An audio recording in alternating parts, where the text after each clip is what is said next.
सो आज का कोर्स हम यहाँ पे स्टार्ट करते हैं। कोर्स स्टार्ट करने से पहले एक नोट्स आप ज़रूर लीजिए कि जो एक मेडिटेशन लिंक दिया गया यानी एक वीडियो है जो लगभग 5 मिनट्स का है। जब भी इस कोर्स में आप जुड़ते हैं उस लिंक को ज़रूर सुन लीजिए, उस वीडियो को ज़रूर सुन लीजिए, क्योंकि वो ऐसे वाइब्रेशंस जनरेट करता है जिससे वास्तु सीखना, एस्ट्रोलॉजी सीखना या कुछ भी आपको सीखना है तो वो आप काफ़ी ज़्यादा आसान हो जाती है, यानी वन शॉट में आप सीख पाते हैं। सो मेडिटेशन वीडियो 5 मिनट सुनने के बाद इस कोर्स में आप ज्वाइन कीजिए, ताकि जो भी आप सीखेंगे आप जल्दी समझ पाएंगे। इस कोर्स में आप एक नोटबुक ज़रूर रख लीजिए, एक पेन ज़रूर रख लीजिए, ताकि जो भी नोट्स होंगे वो जो आप लिख पाएंगे। रिकॉर्डिंग्स आपको ज़रूर मिलेंगे एज अ रिविजन। सबसे पहले हम ये कवर कर लेते हैं कि इस कोर्स में हम क्या क्या सीखेंगे, यानी हमारा टेबल ऑफ कंटेंट्स क्या है। इस कोर्स में सबसे पहले इंट्रोडक्शन सीखेंगे, यानी आज हमारा इंट्रोडक्शन चैप्टर होगा जिसमें हम वास्तु के जितने भी क्वेश्चंस हैं, टोटल 21 क्वेश्चंस होंगे, जिसमें हम सीखेंगे वास्तु क्या होता है, वास्तु क्यों हमें अफेक्ट करता है, वास्तु क्यों किसी को अफेक्ट क्यों नहीं करता है, या फिर ऐसे होता है कि जीवन में हम जो भी काम करते हैं कैसे हम सक्सेसफुल हो। एस्ट्रो वास्तु क्या है, निब्रो वास्तु क्या है, रेमेडीज फेल क्यों होते हैं, रेमेडीज काम क्यों नहीं करते। ये जितने भी क्वेश्चंस हैं ये आपके मन में आते हैं, इस कोर्स को ज्वाइन करने से पहले भी आपके पास होंगे या फिर आपके क्लाइंट्स के द्वारा सबसे फ्रीक्वेंटली आज क्वेश्चंस हैं। फिर हम सीखेंगे पंच तत्वों के बारे में, यानी जो 5 एलिमेंट्स हैं जिसके द्वारा हम बने, ये पूरी सृष्टि बनी है, ये हमारे जीवन पे क्या इंपैक्ट लेके आता है। 9 प्लैनेट्स हमारे जीवन में क्या इंपैक्ट 9 प्लैनेट्स हमारे जीवन में क्या इंपैक्ट लेके आता है, यानी नव ग्रह, उनके कलर्स क्या है, मेटल्स क्या है, ह्यूमन ऑर्गन्स कौन से हैं, यानी कोई जब जुपिटर नेगेटिव होता है तो क्यों कैंसर आता है, या वो कौन से हेल्थ इश्यूज कौन से प्लैनेट से जुड़ा हुआ है, ये हम सीखेंगे ताकि उनके कुछ डोनेशंस करके उन्हें बैलेंस किया जा सके। फिर सबसे इंपॉर्टेंट पार्ट है ब्रह्म स्थान फाइंड आउट करना, यानी जो भी एक प्लॉट है, एक प्लॉट का सेंटर फाइंड आउट कैसे करना होता है, मर्मा पॉइंट्स क्या होता है, साइज ऑफ प्लॉट क्या होना चाहिए, प्लॉट के सामने स्पेस क्यों छोड़ना चाहिए कि दूसरे का जो घर है वो हमारे वॉल्स पे क्यों कनेक्ट नहीं करना चाहिए। ये जितने भी क्वेश्चंस हैं ये हमारे 4th चैप्टर में होगा। 5th चैप्टर में बेसिकली ब्रीफ सेशन होगा, यानी कि जो भी हमने पढ़ाई किया है उसके बारे में वापस एक रिकॉल, ताकि आपको एक रिविजन हो जाए।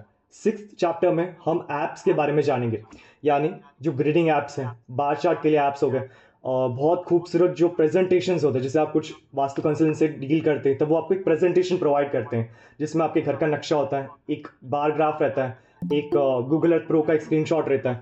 तो ये बेसिकली आप कैसे खुद बना सकें, क्योंकि एक एग्जाम्पल दूं तो जैसे आप किसी क्लाइंट को हाथ से लिख के अपना एक प्रेजेंटेशन देते कि आपके घर में यहाँ पे ये प्रॉब्लम है तो आपको ये करना चाहिए, ये रेमेडीज करना चाहिए, ये चेंजेस करना चाहिए, थोड़ा सा ये अनप्रोफेशनल हो जाता है। तब सजेशन है कि अगर आप उसे एक डॉक्यूमेंट फॉर्म में बना सकते हैं तो काफ़ी ज़्यादा अच्छा लगता है, एंड आपका जो इंप्रेशन है क्लाइंट की तरफ वो बढ़ जाता है। यह ज़रूरी क्यों है, क्योंकि जब आप किसी से फीस लेते हैं, जैसे क्लाइंट से आप फीस लेंगे, तो उसको भी कॉन्फिडेंस फील होना चाहिए कि उसका वैल्यू फॉर मनी है। सो एक प्रेजेंटेशन बनाना कैसे किया जाता है, कौन से ऐप्स यूज़ करने, वो हम सीखेंगे। फिर 16 जोन्स एंड 16 डायरेक्शन, यानी जो 16 जोन्स हैं, 8 डायरेक्शंस हैं, उनके सब डायरेक्शन जो टोटल 16 आते हैं, उनके क्या एट्रीब्यूट्स हैं, कौन से ह्यूमन ऑर्गन्स हैं, एंड बहुत सारे उससे रिलेटेड हम डिटेल्स जानेंगे। फिर इस कोर्स का सबसे इंपॉर्टेंट हिस्सा जो है रेमेडीज, यानी 350 प्लस रेमेडीज जिसके कारण हम इस कोर्स में जुड़े हैं। रेमेडीज इतने सारे के क्यों हैं? सबसे पहला, आपका बजट फ्रेंडली होना चाहिए। ऐसे रेमेडीज जो 1 लाख के भी रेंज में आ सकते हैं, 50,000 के रेंज में भी आ सकते हैं और 10,000 के रेंज में भी आ सकते हैं। ऐसे रेमेडीज जो क्लाइंट के बजट फ्रेंडली हो, क्लास में थोड़ा जल्दी जुड़ जाए, बजट फ्रेंडली हो। सेकेंड होता है उनकी रिलीजन, जैसे कोई दूसरे रिलीजन का होता है तो हो सकता है वो यंत्रास यूज ना करें, क्रिस्टल्स यूज ना करें। तो इतने सारे के रेमेडीज के ऑप्शन हैं, आप उनके रिलेटेड, यानी उनको क्या चाहिए उनसे आप सजेस्ट कर सकते हैं, तो क्या होता है क्लाइंट भी खुश हो जाता है। फिर होता है जैसे हम इंडिया में हैं, कुछ लोग अमेरिका में या यूरोप में हैं। अब इंडिया में यंत्रास को बहुत ज़्यादा मानते हैं, बट यही आप यूरोप या उनसे रिलेटेड क्लाइंट से डील करेंगे तब वो क्रिस्टल्स को बहुत ज़्यादा मानते हैं, एंड जो टर्किश है जैसे ईवी लाइट, उनको बहुत ज़्यादा मानते हैं। सो हर रेमेडी का नॉलेज आपके पास होना ज़रूरी है ताकि आप क्लाइंट्स को ईजिली टैकल कर सकें। फिर 45 देवतास, aura scanners and pendulums, geopathic stress क्या होते हैं, ये सब हमारे एडवांस पार्ट से स्टार्ट होता है, यानी जैसे रेमेडीज कंप्लीट होगा हमारा एडवांस पार्ट स्टार्ट होगा जिसमें हम ऑरा स्कैनर्स, पेंडुलम, यानी जिन चीज़ों को हम देख नहीं सकते वो कैसे हमारे जीवन में इंपैक्ट लेके आ रहा है वो हम ऑरा स्कैनर्स के चैप्टर में सीखेंगे। फिर astro vastu and numero vastu, ये बेसिकली क्या है, एस्ट्रोलॉजी यानी ज्योतिष और न्यूमरोलॉजी यानी अंक शास्त्र, ये हमारे वास्तु में हमारे जीवन में क्या इंपॉर्टेंस लेके आता है और क्या जीवन में ट्रांसफॉर्मेशन के लिए जरूरी है, वो हम उस चैप्टर में कंप्लीट करेंगे। I think I am Audible.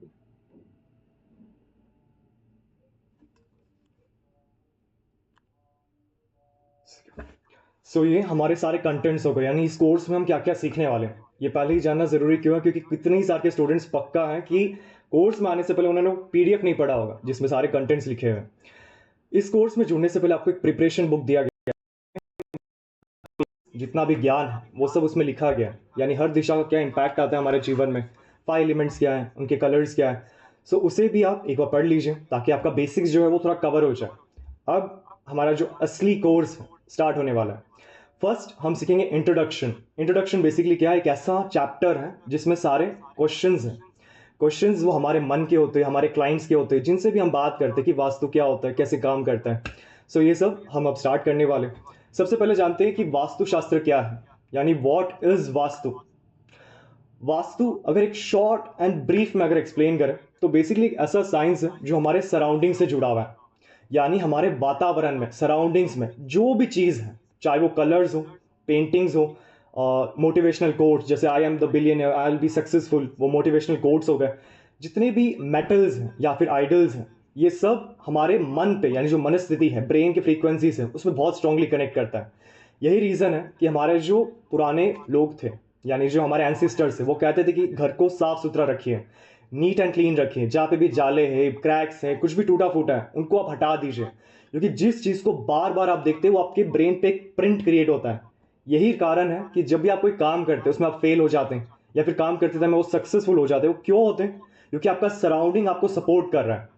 Basically Vastu क्या है, the balancement of positive energies and negative energies, यानी कि हमारे वातावरण में जो भी पॉजिटिव यानी अच्छी चीज़ें, जो नेगेटिव चीज़ें, जो बुरे चीज़ें, जो हमारे जीवन पे इम्पैक्ट लेके आता है, कैसे हम डिग्रीज एंड डायरेक्शंस के अनुसार इस तरीके से रखें कि उनका कोई हम पे इफेक्ट ना आए। ये वास्तुशास्त्र है।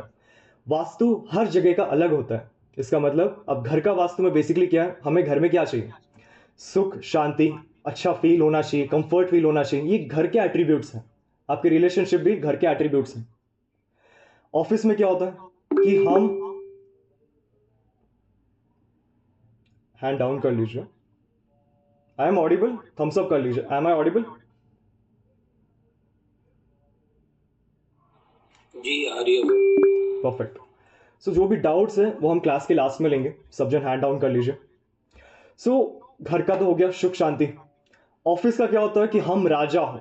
अब जैसे मैं एक वास्तु कंसल्टेंट हूं बाय प्रोफेशन, तो मैं अपने ऑफिस को या फिर अपने वर्किंग स्पेस को इस तरीके से डिजाइन करूंगा कि जो भी क्लाइंट है वो उदास होकर ना जाए, हमेशा खुश रहे, सेटिस्फाइड रहे, और जो भी मैं उनको रेमेडीज दूं उनको करेक्टली, परफेक्टली उनको जीवन में कनेक्ट हो ताकि उनको अच्छे रिजल्ट्स मिले। सो ये हो गया ऑफिस का।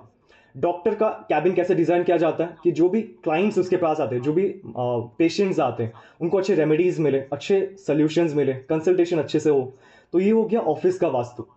फैक्ट्री का क्या होता है कि जो भी मैन्युफैक्चरिंग है कभी गलत ना हो, वेस्ट कम से कम हो, क्योंकि ऑफिस जो भी फैक्ट्रीज हैं उनका सबसे बड़ा चीज क्या होता है, प्रोडक्शन में प्रॉब्लम नहीं होता, जो वेस्ट होता है वो काफी ज्यादा प्रॉब्लम क्रिएट करता है। तो हम वास्तु के द्वारा इस तरीके से मशीन्स को प्लेस करते हैं या कलर्स को यूज करते हैं, जिसके द्वारा वहां का जो एनर्जीज है उसको फुल पोटेंशियल में यूज कर सके, यानी उस वहां की जो ऊर्जा है परफेक्टली यूज कर सके। अब एक चीज जानना जरूरी है, इस कोर्स से जुड़ने से पहले काफी लोगों ने सोशल मीडिया में, यूट्यूब में ऐसे देखा होगा कि वास्तु करो और बनो करोड़पति, न्यूमरोलॉजी से बनो अरबपति, ज्योतिष से बनो खरबपति, मतलब जितना लिमिट है काफी ज्यादा है। अब थोड़ा सा प्रैक्टिकली हम समझते हैं, क्या ये पॉसिबल है? वास्तु से अगर अमीर बनना या फिर करोड़पति बनना इतना आसान होता तो इस दुनिया में गरीब या जो वो वर्ड है कभी बनता ही नहीं। Vastushastra, astrology, numerology, water theories, colour theories और टैरो कार्ड्स, ये जितने भी ऑकल्ट साइंसेस हैं, सो कहाँ पे थे, या ऑकल्ट साइंस। सो अगर वास्तु करने से अमीर बनना इतना आसान होता तो इस दुनिया में कोई गरीब नहीं रहता। वास्तु, एस्ट्रोलॉजी, न्यूमरोलॉजी, जितनी भी साइंसेस है, ये किसके लिए डिजाइन किया हुआ है? ताकि जब आप कोई काम करें, वर्ड को आप समझिए, काम करें यानी जो आपका कर्म है, जब आप काम करें तब उस काम में आपको सक्सेस मिले, वो काम फ्लो अच्छे से हो, आपको उस पर अवसर मिले। अब जो व्यक्ति काम नहीं करता है, मेहनत नहीं करता है, उनके लिए वास्तु में घर सुधार लो, ज्योतिष में आप रिंग्स बना दो, न्यूमरोलॉजी में नेम बदल दो, कुछ भी कर लो, कोई काम का नहीं है। सो पहला रूल क्या है कि आपका कर्म, यानी जो व्यक्ति हार्ड वर्क करता है, कर्म करता है, उसके लिए वास्तु सब कुछ डिजाइन किया गया। यही रीजन है कि वास्तु बेसिकली दो टाइप्स के हैं। पहला वास्तु होता है, ये मैं एंशिएंट टाइप्स की बात कर रहा हूं, पहले वास्तु था जो राजाओं के लिए था, मंदिरों के लिए था। नॉर्मल जो लोग थे उनके लिए कभी वास्तु डिजाइन नहीं किया गया था। रीजन क्या था कि जो राजा थे उन पे एक रेस्पॉन्सिबिलिटी है। अब जब मैं राजा की बात कर रहा हूं तो हम एवरेज, जो एवरेज राजा उनकी बात कर रहा हूं, ऐसे नहीं बोल रहा हूं कि एक राजा जिसने कुछ किया नहीं है हम उसको छोड़ देते हैं। बट जब राजाओं की एवरेज की बात करें तब उनके पास रिस्पॉन्सिबिलिटीज होता है, कितने सारे काम करने पड़ते, तब उस टाइम उनके लिए वास्तु डिजाइन किया गया ना, ताकि वो जो भी काम करें उनमें वो सक्सेसफुल हो। आज के टाइम में राजा कौन है? जो व्यक्ति मेहनत करता है, या फिर जो बिजनेसमैन है उनसे रिलेटेड आप कह सकते हैं कि वो सेल्फ डिपेंडेंट पर्सन है, यानी उनके ऊपर कोई अथॉरिटी नहीं है। उनके लिए वास्तु करना या ज्योतिष करना जरूरी क्यों होता है कि जब भी वो कोई काम करते हैं तब उनको अच्छे रिजल्ट्स मिलता है। सो वास्तु ज्योतिष जो भी साइंसेस हैं ये काम कब करते हैं? जब वो व्यक्ति हार्डवर्क करे, क्योंकि जब आप मेहनत करते हैं तब एक रास्ता खुलता है, एक अपॉर्चुनिटीज ओपन होते हैं, तब वास्तु रियलिटी में आपके लिए काम करता है। सो जब भी आप किसी का वास्तु करते हैं, मैं ये पॉइंट क्यों आपको बोल रहा हूँ, फ्यूचर में हो सकता है कुछ ऐसे क्लाइंट्स आपको मिले जिनका वास्तु करेंगे, ज्योतिष करेंगे, तब आपको रिजल्ट्स नहीं मिलेंगे। तब एक बार जितना भी आपका नॉलेज है ये वास्तु का या ज्योतिष का, एक बार उसे साइड रखिए और उस व्यक्ति से पूछिए कि आपने क्या किया है। ये मैं कॉमनली जॉब, जो भी जॉब करते हैं उनके लिए क्यों कहता हूं, क्योंकि जॉब एक सिंगल अर्निंग सोर्स है। ये जॉब में जो पैसे का सोर्स है या तो आपको प्रमोशन से मिलेगा या ट्रांसफर से मिलेगा। अब आपका प्रमोशन ट्रांसफर दोनों का अपॉर्चुनिटी नहीं है तो पैसा ग्रो करना मुश्किल है, बेसिकली लॉजिकल भी नहीं है अगर कोई व्यक्ति जॉब करता है। बिजनेसमैन के लिए अनलिमिटेड पोटेंशियल है, क्योंकि उसका क्लाइंट है, मनी इनकम सोर्स। जो व्यक्ति जॉब करता है उसका वास्तु करने के बाद मैं उनको जरूर सजेस्ट करता हूं कि आप कुछ दूसरे भी करें, यानी जो साइड बिजनेस है, साइड लाइन है, ताकि आपका इनकम सोर्स एक्सपैंड हो। अब एक व्यक्ति जॉब करता है, वो जॉब छोड़ना नहीं चाहता, रिस्क नहीं लेना चाहता है, उस टाइम आप उसका वास्तु करेंगे तो जो आप सोचते हैं कि इस हाइट पे आपको रिजल्ट मिले वो नहीं मिल पाता है। सो वास्तु ये सब प्रैक्टिकल साइंस है। जो व्यक्ति काम करता है या नए रिस्क लेता है उनके लिए वास्तु ज्योतिष परफेक्टली काम करता है, लेकिन जो व्यक्ति काम नहीं करता है उनके लिए वास्तु डिजाइन नहीं किया गया। जैसे कि पहले के समय में जो राजा थे उनके एस्ट्रो वास्तु से किया जाता था। एस्ट्रो वास्तु बेसिकली क्या है ये हम लास्ट में सीखेंगे, बट थोड़ा सा ग्लिम्स दे देता हूं कि उनके कुंडली के अनुसार उनका चेयर, जो किंगडम का चेयर है वो कहाँ पे होना चाहिए, उनका बेडरूम कहाँ पे होना चाहिए, उनका जो क्राउन है उस पर कौन से जेमस्टोन्स होने चाहिए, क्या उसका साइज होना चाहिए, ये पूरा उनका डिजाइन किया जाता था। जो प्रजा थे उस टाइम, क्या प्रजा क्या होते हैं, वो देखते कि राजा कुछ कर रहा है जिससे वो कुछ पावरफुल बन रहा है, अमीर बन रहा है, तो इस बेसिकली हम एक प्रजा में भी क्यूरियोसिटी आ जाता है कि हमें भी कुछ करना है। तब प्रजा के लिए अलग से वास्तु डिजाइन किया जाता है, जिसमें क्या है, सिंपल सा, साउथ वेस्ट में मास्टर बेडरूम बनाए, साउथ ईस्ट में किचन बनाई, नॉर्थ ईस्ट के आसपास सजेशन था कि मंदिर या फिर मेन डोर बनाए, नॉर्थ वेस्ट में आप सेकेंड बेडरूम या स्टोरेज बना सकते हैं। बट जब हम 16 जोन्स की बात करते हैं यानी एक्यूरेसी की बात करते हैं, तब एग्जैक्ट साउथ ईस्ट में 135 के बाद जो 157 डिग्रीज है वहां पे बनाना चाहिए, क्योंकि जो प्रजा का वास्तु या फिर जो हम बेसिकली जनहित पे जारी का वास्तु बात करते हैं उसमें इतने अच्छे रिजल्ट्स नहीं मिलते हैं। लेकिन जब हम डिग्रीज डायरेक्शंस इनको कंफर्म करते तब पता चलता है। प्रजा के लिए क्या था कि साउथ वेस्ट में मास्टर बेडरूम बनाना है, बट एक्चुअल में जो साउथ है या वेस्ट है वो सबसे बेस्ट माना जाता है मास्टर बेडरूम के लिए। सो इस यही कारण है कि जो वास्तु हम नॉर्मली सुनते हैं वो अलग है, जो हम रील्स में सोशल मीडिया में सुनते हैं वो अलग है। लेकिन जब आप कोर्स करते हैं या फिर कोई आर्टिकल्स पढ़ते हैं, बुक्स पढ़ते हैं, तब आपको पता चलता है कि एग्जैक्ट साउथ वेस्ट नहीं, साउथ वेस्ट के बाजू में जो डायरेक्शन है वो ज्यादा पावरफुल है। इसी कारण जो प्रजा का था वो अलग वास्तु है, वो उनके लिए था। राजा के लिए कस्टमाइज यानी एकदम परफेक्ट, उसके लिए कौन सा बेस्ट है वो किया जाता है। सो हम इस कोर्स में राजा रिलेटेड या फिर जो सबसे बेस्ट है आपके आपके एनर्जीज के लिए उसके बारे में सीखेंगे। सो काफ़ी बड़ा हो गया, अब इसको शॉर्ट एंड ग्लिम्स में एक्सप्लेन करें तो वास्तु बेसिकली है हमारे सराउंडिंग को हमारे अनुसार, हमारे विशेष के लिए, हमारे कर्म यानी जो हम वर्क करते हैं उसके अनुसार डिजाइन करें ताकि हमें सबसे अच्छे रिजल्ट्स मिले। वास्तु में डिग्रीज एंड डायरेक्शन, डिग्रीज और डायरेक्शन सबसे जरूरी है। डिग्री डायरेक्शन में कंफ्यूजन है, वास्तु मत कीजिए। जिस घर का नक्शा नहीं है उसका वास्तु मत कीजिए, क्योंकि आपको डिग्रीज एंड डायरेक्शन में बहुत प्रॉब्लम्स आते हैं। अब सेकेंड क्वेश्चन होता है कि vastu why does it not affect immediately, यानी जैसे ही हम घर में शिफ्ट होते हैं तो वास्तु क्यों अफेक्ट नहीं करता। ये क्लाइंट्स का सबसे ज्यादा कॉमन क्वेश्चन होता है कि वास्तु कंसल्टेंट जी, हमने इस घर में 5 साल बिता लिया, यानी 5 ईयर्स हमने इस घर में टाइम स्पेंड किया है, तब तक हमारा काफी अच्छा चल रहा था, लेकिन सारे प्रॉब्लम्स अब शुरू हुए हैं। वो क्यों हो रहा है? पहला आंसर आपका दशा और अंतरदशा। दशा अंतरदशा बेसिकली क्या है, जो एस्ट्रोलॉजर्स नहीं है उनके लिए इजी है कि दशा अंतरदशा बेसिकली क्या होता है। जैसे हमारे 9 प्लैनेट्स होते हैं, एक्चुअल में तो 8 है, but astrologically 9 planets, her planet active होता है एक्टिव का मतलब क्या होता है, जब वो एनर्जीज एक्टिव होते हैं, जब वो शुरू होता है उसका टाइम, तब उस प्लैनेट रिलेटेड जो भी दिशा है, उस दिशा में अगर कोई भी नकारात्मक ऊर्जा है तो आपको जीवन में प्रॉब्लम लाएगा। उस दिशा में अच्छा एनर्जीज है या फिर अच्छा बैलेंसमेंट है तो आपको अच्छे रिजल्ट्स देगा। अब एग्जाम्पल से जाने तो सपोज मेरी वीनस की महादशा शुरू हुई है। वीनस, वीनस यानी शुक्र ग्रह। शुक्र वास्तु के अनुसार है साउथ ईस्ट डायरेक्शन, यानी घर का अग्नि कोण। अगर अग्नि कोण में मेरा टॉयलेट, किचन में ब्लैक स्लैब, पूरा ब्लैक वॉल या ब्लू कलर वॉल अगर बनाया गया है, तब जैसे ही वो दशा शुरू होगी, जैसे ही वो प्लैनेट एक्टिव होगा, तब मेरे जीवन में प्रॉब्लम्स आने शुरू हो जाएंगे। यही अगर मेरा साउथ ईस्ट में कोई नेगेटिव सब्सटेंस नहीं है, अब जैसे मेरे को वास्तु आता है तो मैंने कोई सारे नेगेटिव एनर्जीज को हटा दिए जो भी मेरे साउथ ईस्ट को प्रॉब्लम क्रिएट करेगा। उसके जगह मैंने वहां पे अच्छे क्रिस्टल्स डाल दिए, ऑयल्स डाल दिए, कपूर डाल दिया। इससे क्या होगा, जो मेरी महादशा का समय है वो मेरे लिए बहुत अच्छा, मतलब अच्छे रिजल्ट्स देगा। सो जब भी आपका प्लैनेट एक्टिव होता है, जब भी एक्टिव होता है, ऐसे नहीं कि सारे प्लैनेट्स एक साथ होंगे, कोई एक प्लैनेट एक्टिव होगा उस समय में आपको उस प्लैनेट को चेक करना जरूरी है। अब इसका पूरा चार्ट मैं आपको व्हाट्सएप भी कर दूंगा या फिर आप गूगल में भी सर्च कर सकते हैं। कैलकुलेट कैसे करना है वो मैस्ट्रोसेज में सीख लेंगे। सो पहला आंसर इसका क्या था कि आपका जब प्लैनेट एक्टिव होता है, जिसको हम महादशा और अंतरदशा कहते हैं, तब वो दिशा एक्टिव होता है। उस दिशा में अगर नकारात्मक एनर्जी से यानी नेगेटिविटी है तो आपके जीवन में प्रॉब्लम्स है। अच्छे एनर्जी से तो आपके जीवन में अच्छे रिजल्ट्स आएंगे। सेकेंड होता है हमारी बॉडी का ऑरा, जो 7 चक्रास है। जो मेडिटेशन वीडियो आपको दिया गया ये आपके 7 चक्रास को बिल्ड करता है। यानी कि जब तक एक व्यक्ति का 7 चक्रास स्ट्रांग है, जो ऑरा की वेव लेंथ है जितनी स्ट्रांग है, वास्तु, एस्ट्रोलॉजी, न्यूमरोलॉजी के जो भी नेगेटिव इफेक्ट्स है वो अप टू डेट उसको रिजल्ट नहीं देगा। यानी कि वास्तु दोष या वास्तु नेगेटिव एनर्जीज जो उसको 100% प्रॉब्लम में लाने वाले थे, 7 चक्र स्ट्रांग होने के कारण वो 100% सिर्फ 10% या 20% ही रिजल्ट देता है। बाकी के जो 80% है वो आपको प्रोटेक्शन क्रिएट कर रहा है। यानी बॉडी के जो 7 चक्रास है, जिसको हम विल पावर भी कह देते हैं, जब तक वो स्ट्रांग है तब तक उस व्यक्ति को कोई प्रॉब्लम नहीं आएगा। जिस दिन उस व्यक्ति का ऑरा डाइल्यूट होगा या फिर नेगेटिव होगा या कमजोर होगा, तब समझ लीजिए वास्तु, एस्ट्रोलॉजी, न्यूमरोलॉजी जितने भी साइंसेस हैं, सबके नेगेटिव इफेक्ट्स उसके जीवन में प्रभाव लाने शुरू कर देंगे। सो पहला था प्लैनेट्स एक्टिवेशन, यानी कौन सा प्लैनेट अब शुरू हुआ है। दूसरा है बॉडी का 7 चक्रा।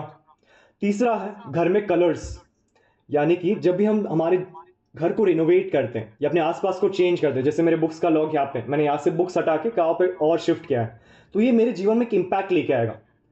आसान भाषा में जाने तो जैसे सपोज आप हर दिन 8 बजे उठते हैं तो आपका एक पूरा टाइम टेबल है पूरे दिन का।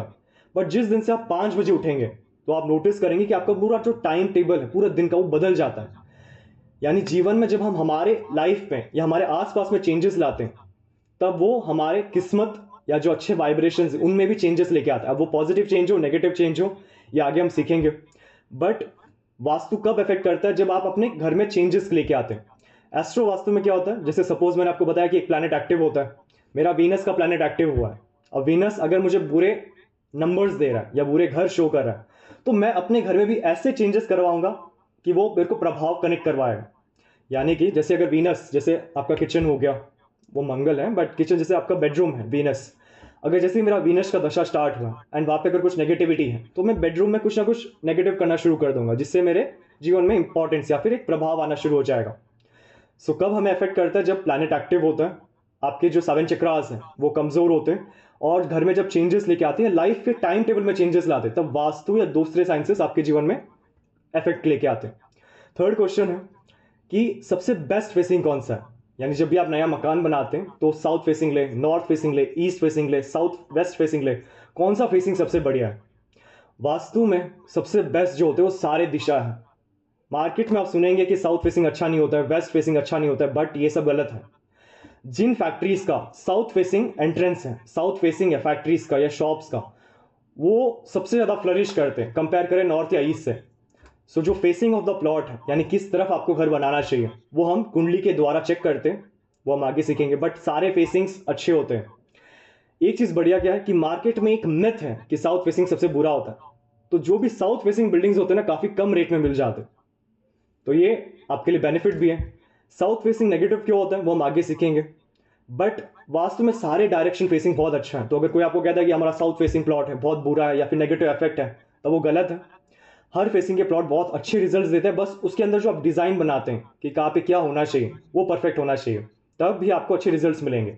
So every facing is very auspicious. Astro vastu और न्यूमरो वास्तु क्या होता है? बेसिकली क्या होता है, हर साइंस में इतना पोटेंशियल है कि वो अकेले ही आपको अच्छे रिजल्ट्स दे दें, बट जब आप वास्तु के साथ ज्योतिष जोड़ते हैं, न्यूमरोलॉजी और वास्तु एक साथ जोड़ते हैं, तब क्या होता है, जो रिजल्ट है बहुत अच्छा मिलता है। क्योंकि कभी कभी हम वास्तु में कुछ चेंजेस नहीं करा सकते, जैसे टॉयलेट है, अब उसको आप चेंज तो नहीं करा पाएंगे, तब हम क्या करते हैं, हम एस्ट्रोलॉजी का कोई रेमेडी, न्यूमरोलॉजी का कोई रेमेडी देकर वास्तु में हेल्प करते हैं ताकि वो ज़्यादा प्रॉब्लम ना दे। सो ये बेसिकली क्या है, दो साइंसेस का मिक्सचर है जिससे जो रिजल्ट है काफ़ी बेहतरीन मिलते हैं, काफ़ी अच्छा मिलता है। सो एस्ट्रो वास्तु, न्यूमरो वास्तु अपने आप में काफ़ी अच्छे रिजल्ट देता है। सिर्फ वास्तु करो उससे भी रिजल्ट मिल जाएगा, बट थोड़े अच्छे प्लस पॉइंट ऐड करने के लिए या फिर और अच्छे रिजल्ट्स देने के लिए अगर आप दो साइंसेस को मिक्स करते हैं, मार्केट में तो काफ़ी साइंसेस हैं, जब दो को मिक्स करते हैं तो आपकी जो एक्यूरेसी रेट है, यानी जो सक्सेस रेट है, यानी जो आप रेमेडीज देते हो वो क्लाइंट को लग जाए, वो काफ़ी ज़्यादा बढ़ जाता है। यही कारण है कि आज के टाइम में मार्केट में दो साइंसेस या तीन चार साइंसेस को मिक्स करके रेमेडीज को बनाया जाता है ताकि क्लाइंट्स को अच्छे रिजल्ट्स मिले। फिफ्थ क्वेश्चन आता है, after doing vastu of a home don't feel energy. यानी कि इस कोर्स में आप तो पूरा वास्तु सीख ही लेंगे, बेसिक से एडवांस तक, यानी एक प्रोफेशनल लेवल से, बट तो भी टॉयलेट सही बनाने के बाद, किचन सही बनाने के बाद, मेन डोर भी सही बनाने के बाद भी अच्छे रिजल्ट्स क्यों नहीं मिलते? ये क्लाइंट का सबसे कॉमन क्वेश्चन है कि जैसे आपने वास्तु करवा लिया, एक साल के बाद क्लाइंट कॉल करता है कि अभी तक रिजल्ट नहीं आया। वो रिजल्ट क्यों नहीं आया? इसके तीन रीजंस हैं। वास्तु तीन अलग अलग भागों में बनाया जाता है, किया जाता है, यानी 3 स्टेप्स होते हैं। पहला ग्राउंड लेवल, दूसरा कंस्ट्रक्शन लेवल, तीसरा आफ्टर कंस्ट्रक्शन लेवल। अब इसका मतलब क्या है? फर्स्ट आपको क्या बताया, ग्राउंड लेवल। ग्राउंड लेवल मतलब क्या होता है, जो नींव है, कुछ भी शुरुआत होती है उसकी नींव सॉलिड करना बहुत जरूरी है। जैसे कोई भी पेड़ बड़ा होता है उससे पहले उसकी जो सीड्स हैं, जिसको हम नींव कहते हैं, वो जितनी सॉलिड होगी उतने अच्छे रिजल्ट्स मिलेंगे। वास्तुशास्त्र में जो मेन एनर्जीज है वो भूमि से मिलते हैं, यानी ग्राउंडल एनर्जीज है। तो आप लिख सकते हैं कि 70% ऑफ एनर्जीज ग्राउंड से है। अब ग्राउंड लेवल में आपको क्या चेक करना है? सबसे पहले चेक करना है कि भूमि की ऊर्जा कैसे है, जो 9 प्लैनेट के डायरेक्शंस हैं वहां की एनर्जीज कैसे है, जियोपैथिक स्ट्रेस। शॉर्ट में ग्लिम्स में बताऊं तो एक लाइन होती है, वो लाइन जहां पे भी पास होती है उस जगह में प्रॉब्लम्स आने शुरू हो जाते हैं। तो जो भूमि पे हम कंस्ट्रक्शन कर रहे हैं, क्या वो अच्छी है या बुरी है, जियोपैथिक स्ट्रेस है या नहीं है, IR UV पॉइंट्स, कोई भी नेगेटिव दोष रिलेटेड है या नहीं। सो अगर आप पहले ही उन्हें कंस्ट्रक्शन से पहले, यानी घर बनाने से पहले बैलेंस कर लेंगे तो काफ़ी अच्छे रिजल्ट्स मिलेंगे। सो ग्राउंड लेवल में हम बेसिकली क्या करते हैं, घर बनने से पहले भूमि के अंदर क्रिस्टल्स डालते हैं, मेटल्स डालते हैं, हेलिक्स डालते हैं, यानी कुछ ना कोई धातु डाल देते हैं, जिससे भूमि की जो शक्ति है, एक घर या फिर एक जमीन का जो नींव है, काफ़ी ज़्यादा स्ट्रांग हो जाता है। सेकेंड, कंस्ट्रक्शन लेवल, यानी घर का जो निर्माण है, यानी घर जब बनता है उस समय हम क्या कर सकते हैं कि जो टॉयलेट पोजीशन है, बेडरूम पोजीशन है, किचन पोजीशन है, उनको सही दिशाओं में बना सकते हैं। थर्ड है आफ्टर कंस्ट्रक्शन, यानी घर में जो कलर्स हैं, फैमिली फोटोज हैं, किसी ना किसी का फोटोज, या फिर आपकी गुरुओं की फोटोज हो गए, मंदिर में जो आइडल्स हैं, वो सब जब भी आप प्लेस करते हैं तो प्रॉपरली करेंगे तो इन 3 लेवल से आप वास्तु इतनी परफेक्टली करेंगे क्लाइंट को 100% रिजल्ट मिल जाए। एक प्रॉब्लम क्या होता है कि क्लाइंट हमेशा घर बनने के बाद ही बुलाता है, बट अगर पहले बुला लें तो इस कोर्स में आपको सिखाया जाएगा कि कौन से रेमेडीज पहले ही भूमि में डाल दें, कैसे एनर्जीज को चेक करना है, ताकि पहले ही आप नींव को सॉलिड कर लें। एक बार बनने के बाद हम कुछ रेमेडीज करके या क्रिस्टल्स डाल के उन्हें बैलेंस कर सकते हैं, लेकिन सबसे बेस्ट रिजल्ट कब मिलेगा, जब आप नींव से शुरू करें, यानी जब फाउंडेशन स्टार्ट होता है तब अगर स्टार्ट करते तो बहुत अच्छे रिजल्ट्स मिलेंगे। 6th क्वेश्चन है, how to decide all direction benefits. ये जितने भी आपको क्वेश्चंस बता रहा हूं, कल इसका स्लाइड शोज आपको दिखाया जाएगा, यानी एक sample photo, sample return notes, ये सब दिए जाएंगे ताकि आपको इजी हो जाए। अभी आपको समझना जरूरी है। क्वेश्चन क्या था कि हर दिशा का बेनिफिट कौन डिसाइड करता है, यानी हम सोशल मीडिया में देखते हैं, आप मेरे खुद के वीडियोस देखते हो, मैं खुद कहता हूं कि नॉर्थ हमारे जीवन में अवसर लेके आता है, अपॉर्चुनिटीज लेके आता है, क्लाइंट फुटफॉल लेके आता है, पैसा का जो बड़ा खजाना है, ट्रेजर है, वो लेके आता है। क्यों लेके आता है, मेरे को कैसे पता, को वहां से ही आता है। सो हर दिशा का जो बेनिफिट है कि वो दिशा को क्या देगा, क्या गुणधर्म है, वो हम कैसे डिसाइड करते हैं। सबसे पहला, उस दिशा में कौन सा तत्व है, तत्व यानी पंच तत्व, वाटर, फायर, एयर, अर्थ और स्पेस, यानी कौन सा एलिमेंट उस दिशा को रूल कर रहा है। दूसरा, कौन सा प्लैनेट, यानी जो नवग्रह है, कौन सा ग्रह उस दिशा को रूल कर रहा है। और तीसरा है 45 देवतास, यानी 45 देव शक्तियां, कौन से देवतास उस दिशा को रूल कर रहे हैं। एलिमेंट्स यानी तत्व, ग्रह यानी प्लैनेट्स, और देवतास यानी देव शक्तियां, ये तीनों के मिक्सचर से डिसाइड किया जाता है कि हर दिशा को क्या बेनिफिट्स देगा। ये मैं आपको क्यों सिखा रहा हूं, क्योंकि क्लाइंट्स जरूर आपसे पूछेंगे कि नॉर्थ ईस्ट हमारे ब्रेन से जुड़ा हुआ है, हमारे आइडियाज से जुड़ा हुआ है, ये क्यों जुड़ा हुआ है। तब आप कह सकते हैं कि आपके जो भी एनर्जीज मौजूद हैं वो एलिमेंट, प्लैनेट और देवतास के द्वारा डिसाइड किया जाता है कि उस दिशा में आपको क्या रिजल्ट्स मिलता है। सो एक एग्जांपल है, तो जैसे एक सोसाइटी होता है, एक सोसाइटी में हर व्यक्ति काम करता है कोई ना कोई, जैसे कोई डॉक्टर है, सीए है, कोई इंजीनियर है। अब सपोज आपके किसी दिशा में, अब मैं वास्तु की बात कर रहा हूँ, किसी दिशा जैसे साउथ ईस्ट ले लेते हैं, वहां पे कट है या कोई नेगेटिव एनर्जीज है। ऐसे मान सकते हैं कि एक सोसाइटी में सारे डॉक्टर्स बीमार पड़ गए, यानी जो बीमारी को हटाते हैं वो खुद बीमार पड़ गए, तब सोसाइटी में एक इम्पैक्ट लेके आएगा, एक सोसाइटी में प्रॉब्लम्स आने शुरू हो जाएंगे।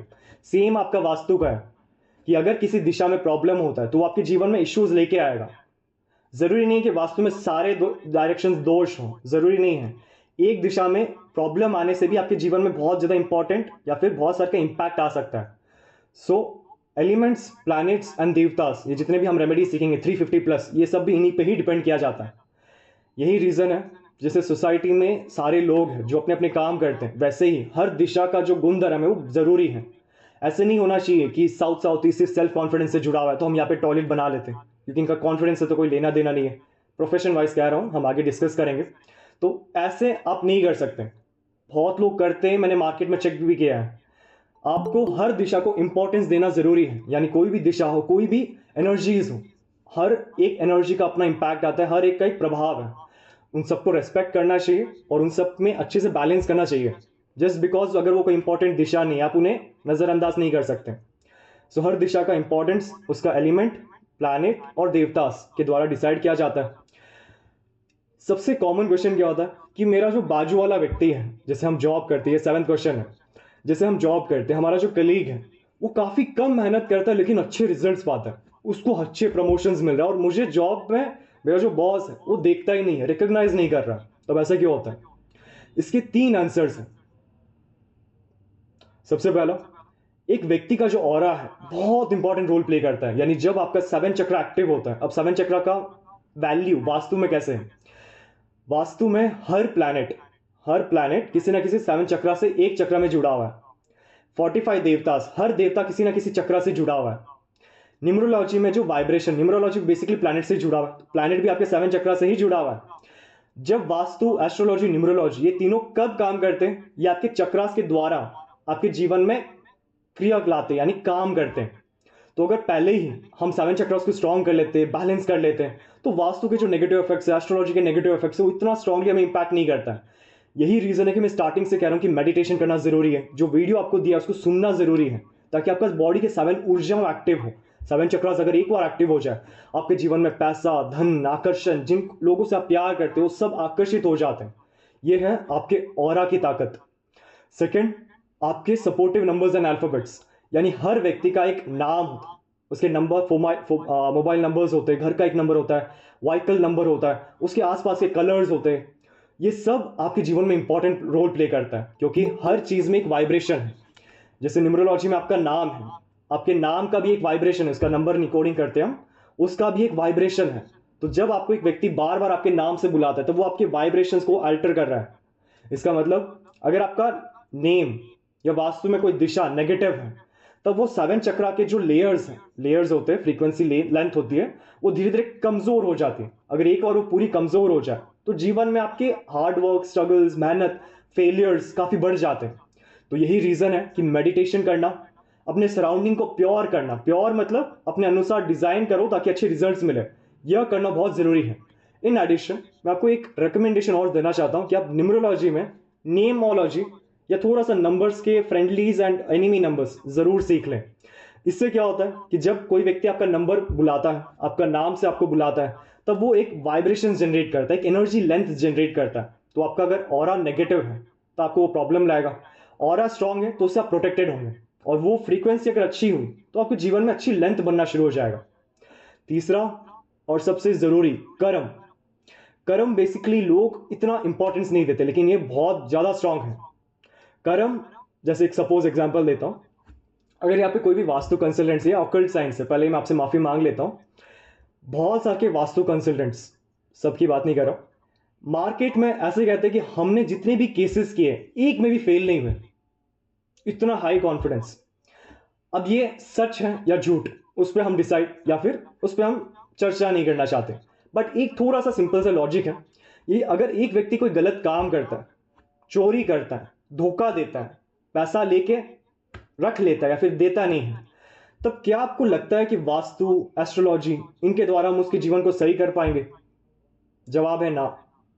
रीजन, क्योंकि उस टाइम जो शनि देवता है वो खुद उसकी जज यानी उसको कंट्रोल कर रहे हैं, उनके सामने हम कुछ नहीं कर सकते। एक चीज आपको जरूर समझना है कि जब आप कुछ भी करते हैं या ऑकल्ट साइंस का एनर्जीज को आप यूज करते हैं, तो पहले एक व्यक्ति का कर्म बैलेंस होना जरूरी है। एस्ट्रोलॉजी में डोनेशन ही एक रेमेडी क्यों है? क्योंकि जब हम दान करते हैं तो हमारे जो पुण्य के कर्म है उनको हम बढ़ाते हैं ताकि आपको अच्छे रिजल्ट्स मिले जीवन में। एक व्यक्ति का अगर कर्म गलत है, बहुत ज्यादा गलत है, तब आप पहले तो ट्राई कीजिए कि उसके कर्मों को सही करें, एक अलग दिशा में लेके आए, दान पुण्य या अच्छी सोच या लॉ ऑफ अट्रैक्शन उनको एक्टिव करें ताकि उसको एक बैलेंस ले में ला सके, एक बैलेंस लेंथ में ला सके। उसके बाद ये वास्तु, ज्योतिष काफी बहुत अच्छे काम करते हैं। जिस व्यक्ति का कर्म अच्छा है, हार्ड वर्किंग पर्सन है, ईमानदार है, अपने काम से काम रखता है, चुगली नहीं करता है, उनके लिए vastu one of the best चीज है, क्योंकि उनके लिए जल्दी कनेक्ट हो जाता है। वास्तु वास्तु सीखना भी उनके लिए बहुत आसान हो जाता है, क्योंकि अब जैसे मैं आपको सिखा रहा हूं तो बहुत जल्दी आप सीख जाते हैं। एक व्यक्ति कम मेहनत से ज्यादा कैसे प्राप्त करता है? पहला, उसके 7 चक्रास, ऑरा स्ट्रांग है तो आप सब कुछ अपने तरफ आकर्षित करते हैं। दूसरा, सपोर्टिव नंबर्स, सपोर्टिव अल्फाबेट्स और अपने आसपास की एनर्जीज जब तक वो शुद्ध है, आपके लिए सपोर्टिव है, तब आपको अच्छे रिजल्ट्स मिलते हैं। और तीसरा एक कर्म, तीसरा सबसे जरूरी है, इसे आप नजरअंदाज नहीं कर सकते। नेक्स्ट आता है 8वां क्वेश्चन कि after vastu sometimes bad things happen temporary.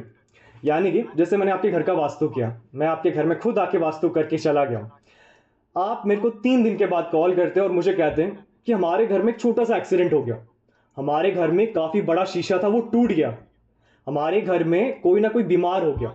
इसका मतलब कि आपने गलत वास्तु किया है? नहीं। नेगेटिव एनर्जीज यानी जो नेगेटिव आयोन्स होते हैं वो घर में बहुत ज्यादा मौजूद होते हैं। जब आप कोई वास्तु चेंजेस करते हैं, वास्तु के रेमेडीज करते हैं, तब आप क्या करते हैं? आप घर के अंदर पॉजिटिव एनर्जीज बढ़ाते हैं, पॉजिटिव आयोन्स लेके आते हैं घर के अंदर। तब क्या होता है? उन नेगेटिव को बाहर निकलना जरूरी है। नेगेटिव पॉजिटिव दोनों साथ में नहीं रह सकते। जब आप पॉजिटिव को लेके आते तो वो नेगेटिव बाहर निकलना चाहते हैं। बाहर निकलने के कारण वो कोई एक्सीडेंट्स करवा सकता है, छोटे मोटे एक्सीडेंट्स, आपकी कोई बड़ी चीज टूट सकते हैं, आप बीमार पड़ सकते हैं। ये कॉमनली एक मेरा खुद का एक फीडबैक है। जैसे क्लाइंट है, उनके साउथ वेस्ट में काफी बड़ा बैल्कनी था, तो पहले उनका रेमेडी करके एक हेलिक्स, एक वास्तु रेमेडी है, वो हम आगे सीखेंगे। जैसे ही उनको वहां प्लेस करवाया 3 सेट्स में, तब वो बीमार हो गए। उनका मेरे को कॉल आता है और वो कहते हैं कि सर आपने जो फर्स्ट स्टेप में रेमेडीज किए थे उसमें हम लगभग ठीक था, बट जैसे ही आपने हेलिक्स प्लेस किया मेरे सर में चक्कर आने शुरू हो गए, मुझे बुखार आना शुरू हो गया। इसका मतलब कि जो साउथ वेस्ट की एनर्जी थी इतनी ज्यादा नेगेटिव थी कि वो बाहर निकलने के चक्कर में उस व्यक्ति में प्रॉब्लम्स लाने शुरू हो गया। जब ऐसे कुछ होता है तब डरने की जरूरत नहीं है। नेगेटिव एनर्जी सिंपल वे में बाहर निकलना चाहते, एक जरिया ढूंढ रहे वो।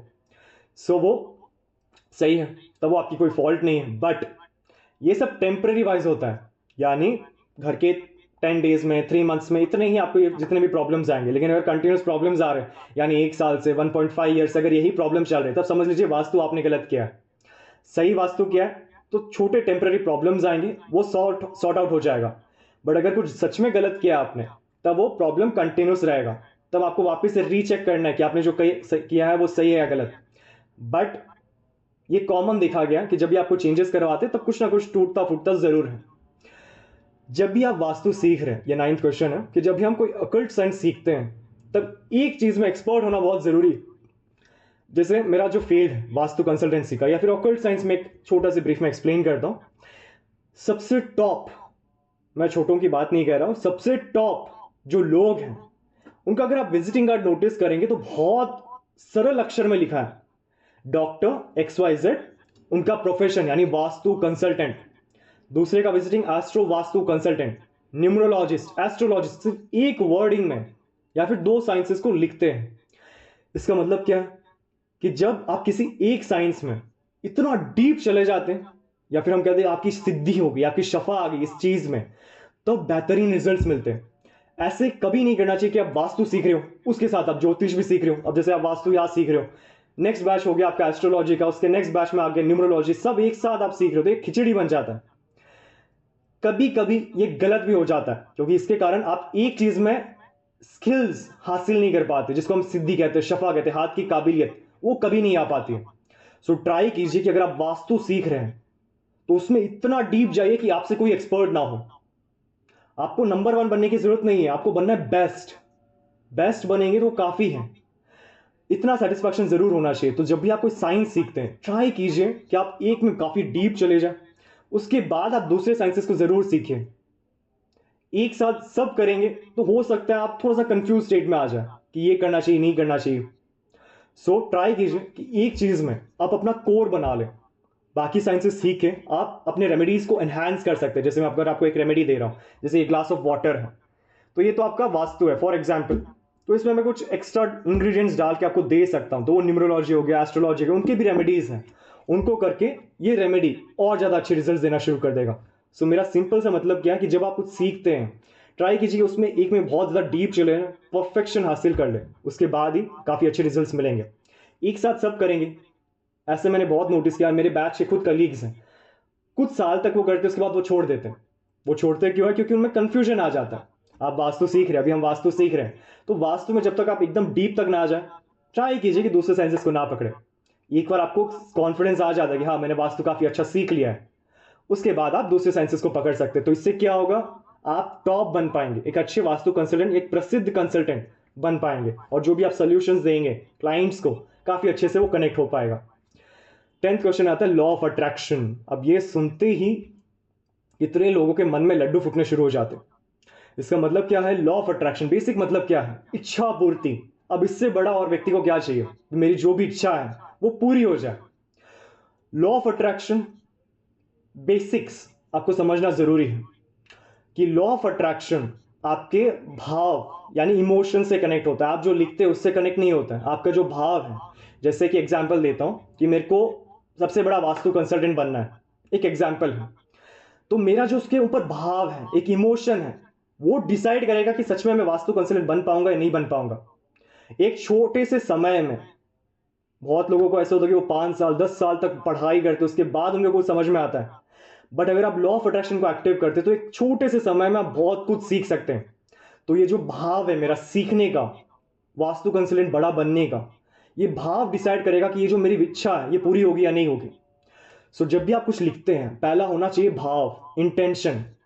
दूसरा, लॉ ऑफ अट्रैक्शन को थोड़ा सा हम समझ लेते हैं पहले होता क्या है। एक एग्जाम्पल देता हूं, जैसे एक व्यक्ति है, उसने एक पेपर पे अपनी एक विश लिख दिया कि मेरे को 1 करोड़ रुपए कमाना है। उसने उसे विश को फोल्ड किया और घर की किसी दिशा में रख दिया। अब हम वास्तु सीख रहे हैं तो दिशा भी वेस्ट डायरेक्शन यानी पश्चिम दिशा, जो आपके इच्छा पूर्ति से जुड़ा हुआ है। सो उस व्यक्ति ने उस पेपर को रख दिया। अब वो पेपर क्या करेगा, वो इंटेंशन क्या करेगा, वो भाव क्या करेगा? वो उसके लिए सिर्फ और सिर्फ अवसर क्रिएट करेगा। अवसर यानी opportunities. Law of attraction equals opportunities. Law of attraction का मतलब ये नहीं है कि आपने पेपर लिख के रख दिया, अब कोई व्यक्ति कल आएगा सुबह आपके घर को नॉक करेगा, एक सूटकेस देगा कि ये लो आपके 1 करोड़ रुपए। ऐसे कभी नहीं होने वाला है। सिंपल सा लॉ ऑफ अट्रैक्शन मतलब क्या? क्योंकि मार्केट में इतना आपको ज्यादा ओवरडोज कर देते हैं। सिंपल सा लॉ ऑफ अट्रैक्शन मतलब क्या है कि आपका जो भाव है, आपके जो भाव है और आपके जो कर्म है वो अलाइन हो। हर व्यक्ति में काबिलियत है, हर व्यक्ति काबिल है, बहुत ज्यादा टैलेंटेड और स्किल्स भरे हुए हैं। उससे नंबर वन बनने के लिए या फिर कुछ बनने के लिए अवसर ही एक चीज है जिससे वो बन सकता है। ऐसे लोगों को बहुत देखे होंगे जिनके पास बहुत ज्यादा टैलेंट है, बोलने की कला है, सिखाने की कला है, ज्ञान की कला है, लेकिन अवसर ना मिलने के कारण वो जीवन में कुछ कर नहीं पाया। सो लॉ ऑफ अट्रैक्शन आपको वो अवसर दिलाता है। भाव, बार बार मैं इमोशंस की बात कर रहा हूं। एग्जाम्पल दो, जैसे ऋषि मुनि थे पहले के टाइम में, वो जब श्राप देते थे तो क्या करते थे? सबसे पहले वो पानी, जो वाटर है, उनको प्लेज करते। पानी क्यों? क्योंकि सबसे प्योर है, पानी कभी बुरा नहीं होता है। सो सबसे प्योर पानी को ऐसे लोटे से लेते, फिर वो फेंकते, और एक भाव होता है। कोई भी ऋषि मुनि जब श्राप देता है या आशीर्वाद देता है तो उस टाइम आप पैराग्राफ में पढ़िए या फिर सीरियल्स में आप देखिए, उनका जो इमोशन है, चाहे वो खुशी का हो, गुस्से का हो, या एक्साइटमेंट का वो काफी ज्यादा पीक होता है। एक ऋषि मुनि श्राप क्यों देते हैं? जब उसको बहुत ज्यादा गुस्सा आ रहा है, तो जब तक वो इमोशन कनेक्ट ना हो तब तक वो इंटेंशन कभी फुलफिल नहीं होगा। सो लॉ ऑफ अट्रैक्शन को जब आप एक्टिव करते तो सबसे पहले आपका भाव होना जरूरी है, उसके साथ कर्म अलाइन करना जरूरी है। अब जैसे मैं वास्तु कंसल्टेंट से वापस में आता हूं, तो मैंने एक सिंपल सा पेपर में लिख दिया कि मुझे नंबर 1 वास्तु कंसल्टेंट बनना है इन इंडिया।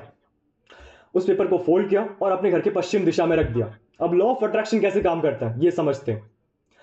जैसे ही मैंने वो पेपर रखा तो सबसे पहले मेरे लिए वो अवसर जुड़ने शुरू हो गए।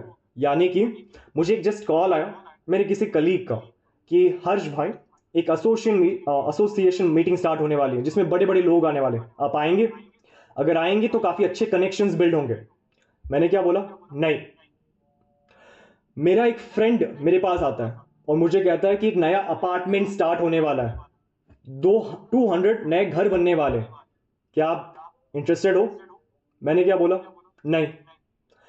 अब जब बार बार मैं नहीं कह रहा हूं, इसका मतलब क्या है कि जो मेरा लॉ ऑफ अट्रैक्शन वो खराब हो रहा है। यानी लॉ ऑफ अट्रैक्शन अपना कर्म परफेक्टली कर रहा है कि वो मुझे अवसर दे रहा है।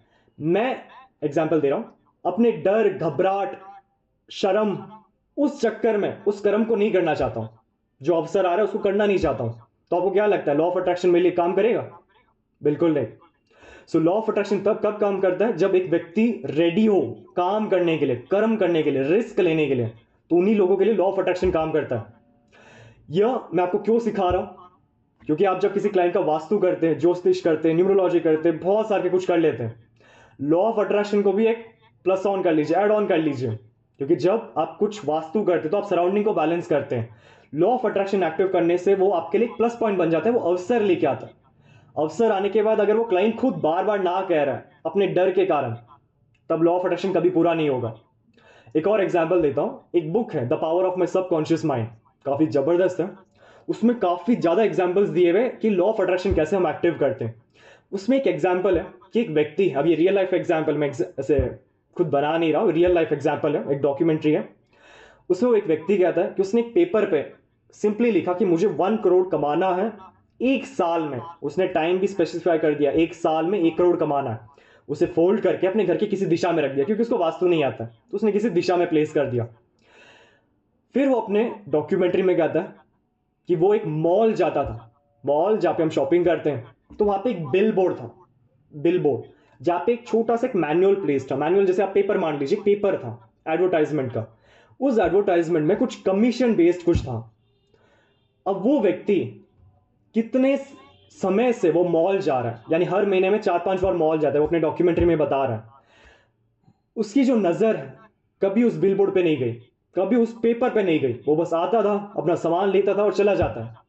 लेकिन जैसे उसने लॉ ऑफ अट्रैक्शन एक्टिव किया, उसके जो पंच इंद्रिया है, 5 सेंसेस, वो एक्टिव हुए, उसके जीवन में एक अवसर आया। अब वो डिसाइड करे कि वो अवसर ले या ना ले, रिस्क लेगा नहीं लेगा वो उस पर डिपेंड करता है। लेकिन लॉ ऑफ अट्रैक्शन तो उसके लिए वो पेपर का इशारा लेके आ गया। उसने उस पेपर को फॉलो किया और एग्जैक्ट एक साल में उसने 1 करोड़ रुपए कमा लिया। ये है लॉ ऑफ अट्रैक्शन का पावर। लॉ ऑफ अट्रैक्शन आपके जीवन में अवसर लेके आता है। लॉ ऑफ अट्रैक्शन अवसर लाने के बाद आप पे डिपेंड करती है कि आप करोगे या नहीं करोगे। सेलिब्रिटीज की बात कर, जो अनुष्का शर्मा है, उनका भी आई थिंक एक वीडियो था, उसमें आप नोट कर सकते कि उनकी मदर ने भी एक पेपर में लिखा था कि करण जौहर के रिलेटेड कोई फिल्म्स उनको मिलना चाहिए, उसको फोल्ड किया और प्लेस कर दिया किसी दिशा में। और रणवीर कपूर, उनके भी ऐसे लॉ ऑफ अट्रैक्शन को उसने पेपर फोल्ड किया और प्लेस कर दिया। जिम कैरी, फॉरेन के बेसिकली हॉलीवुड एक्टर, उन्होंने भी कुछ ऐसे लिखा, फोल्ड किया और रख दिया। उन सब का उन्होंने क्या किया, एक चेक था, याद आ गया, चेक था, उसमें उन्होंने आई थिंक 5 मिलियन एक चेक अपने नाम पे साइन किया कि मुझे 5 मिलियन चाहिए।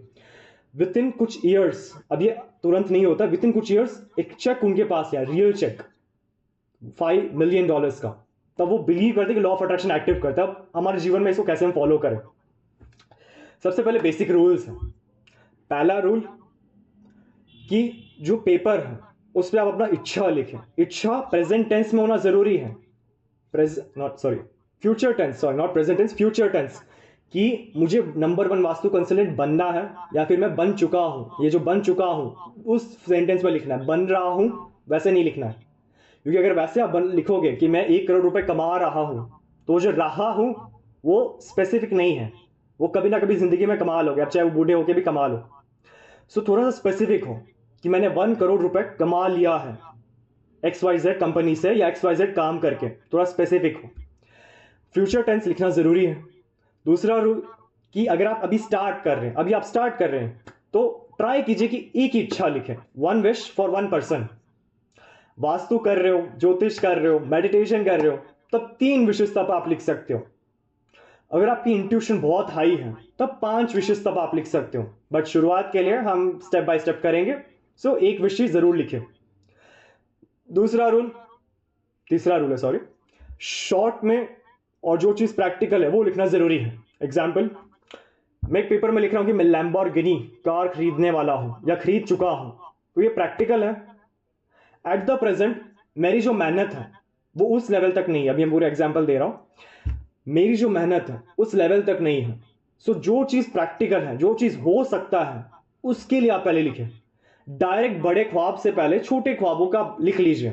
इससे क्या होता है, आपका सेल्फ कॉन्फिडेंस भी बिल्ड होता है। जैसे मैं एक शॉर्ट फॉर्म में लिखता हूं कि मैंने इतने लैक्स का सेल्स कर लिया है, इतने लाख रुपए का सेल्स कर लिया है, तो जैसे ही मेरा उस स्टेप कवर होगा, मेरे अंदर एक कॉन्फिडेंस बिल्ड होगा कि हाँ मैं कर सकता हूं। फिर लैक्स के ऊपर मैं करोड़, करोड़ के ऊपर और करोड़, क्योंकि जो इच्छा है कभी पूरी नहीं हो पाई, मतलब खत्म होने की नाम नहीं है। सो जो चीज प्रैक्टिकल है उसे आप लिखिए, शॉर्ट में लिखिए, स्टेप बाय स्टेप लिखिए। वन शॉट में हम 10th फ्लोर पे नहीं जा सकते, फर्स्ट फ्लोर जाना जरूरी है, तो उसके अनुसार आप लेवल्स पे जाइए, तब जाके आप लॉ ऑफ अट्रैक्शन एक्टिव कर पाएंगे। चौथा पॉइंट, भाव, यानी आपका इमोशन। अब जैसे सपोज मैं लिख रहा हूं कि मुझे नंबर 1 वास्तु कंसल्टेंट बनना है, क्या मेरा भाव यानी इमोशन कनेक्ट कर पा रहा है उस चीज से?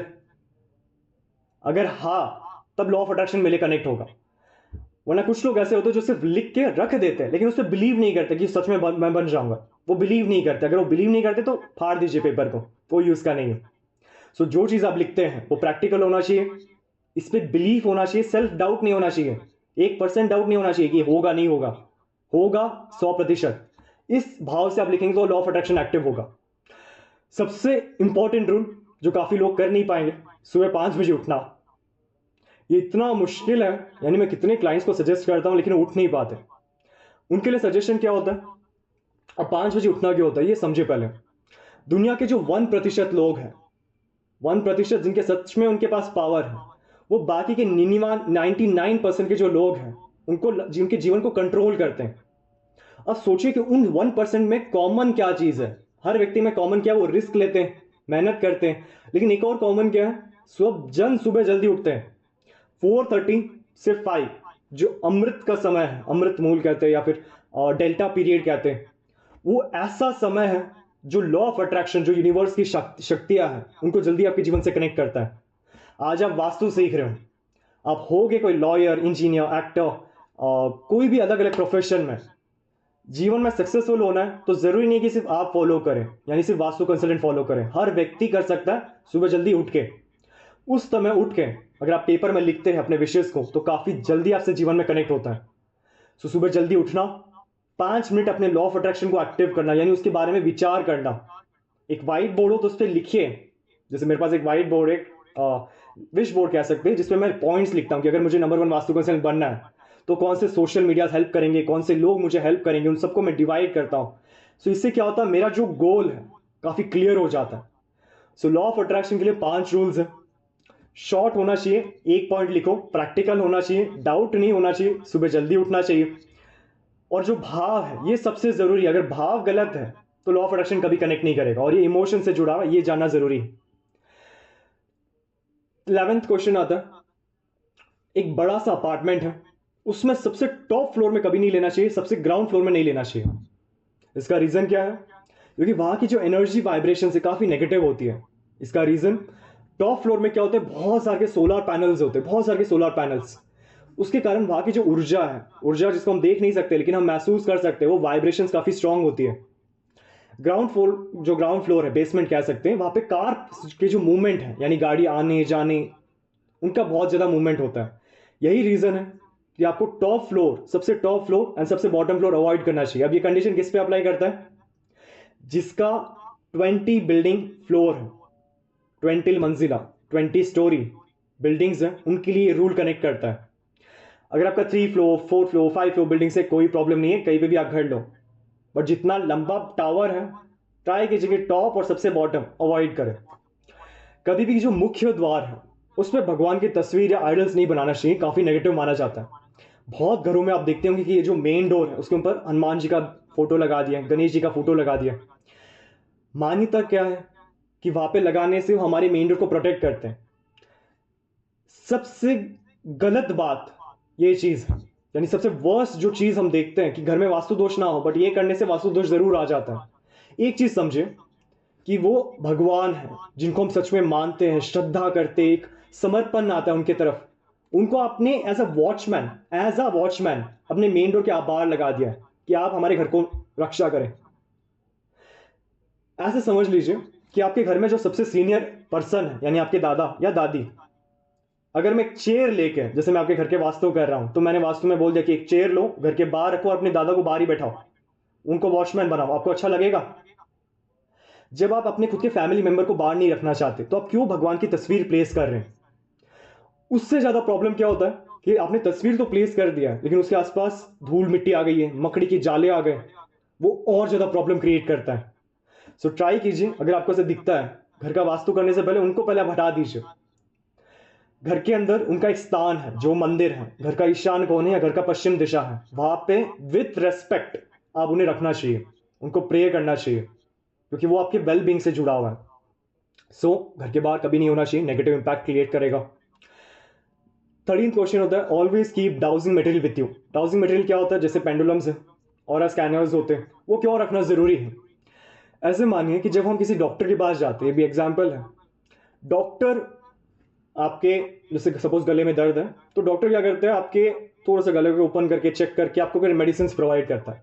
लेकिन जब उसे समझ में नहीं आता तो वो क्या करता है, स्टेटस्कोप लेके आपको अंदर से चेक करता है कि अंदर से कोई प्रॉब्लम है क्या। यही चीज एक वास्तु कंसल्टेंट, ज्योतिष, न्यूमरोलॉजी, ये लोग करते हैं। यानी वास्तु में बेसिक तो हम आंखों के द्वारा कलर्स को नोटिस कर लेते हैं कि कहां पे क्या रंग है, कहां पे क्या रखा हुआ है। लेकिन जब आपको ग्राउंड से देखना है, यानी भूमि की एनर्जीज देखना है, या फिर वो प्रॉब्लम किस जगह से आ रहा है वो देखना है, तब आपको पेंडुलम या स्कैनर, कोई ना कोई ऐसा सामान जो डाउजिंग से जुड़ा हुआ है, यूज करना बहुत जरूरी है। क्योंकि जो 16 डायरेक्शन है वो बेसिक हो गया, लेकिन जब हम एडवांस की बात करते हैं तो जो चीज हमें नहीं दिखता है या जिस चीज को हम नजरअंदाज करते हैं, क्या वो हमें समस्या दे रहा है, क्या वो हमें प्रॉब्लम दे रहा है, वो हम पेंडुलम्स एंड स्कैनर्स के द्वारा यूज करते हैं। ऐसे मान लीजिए कि हर वास्तु कंसल्टेंट के लिए सबसे बड़ा मित्र यानी फ्रेंड उसका स्कैनर ही है या फिर पेंडुलम है।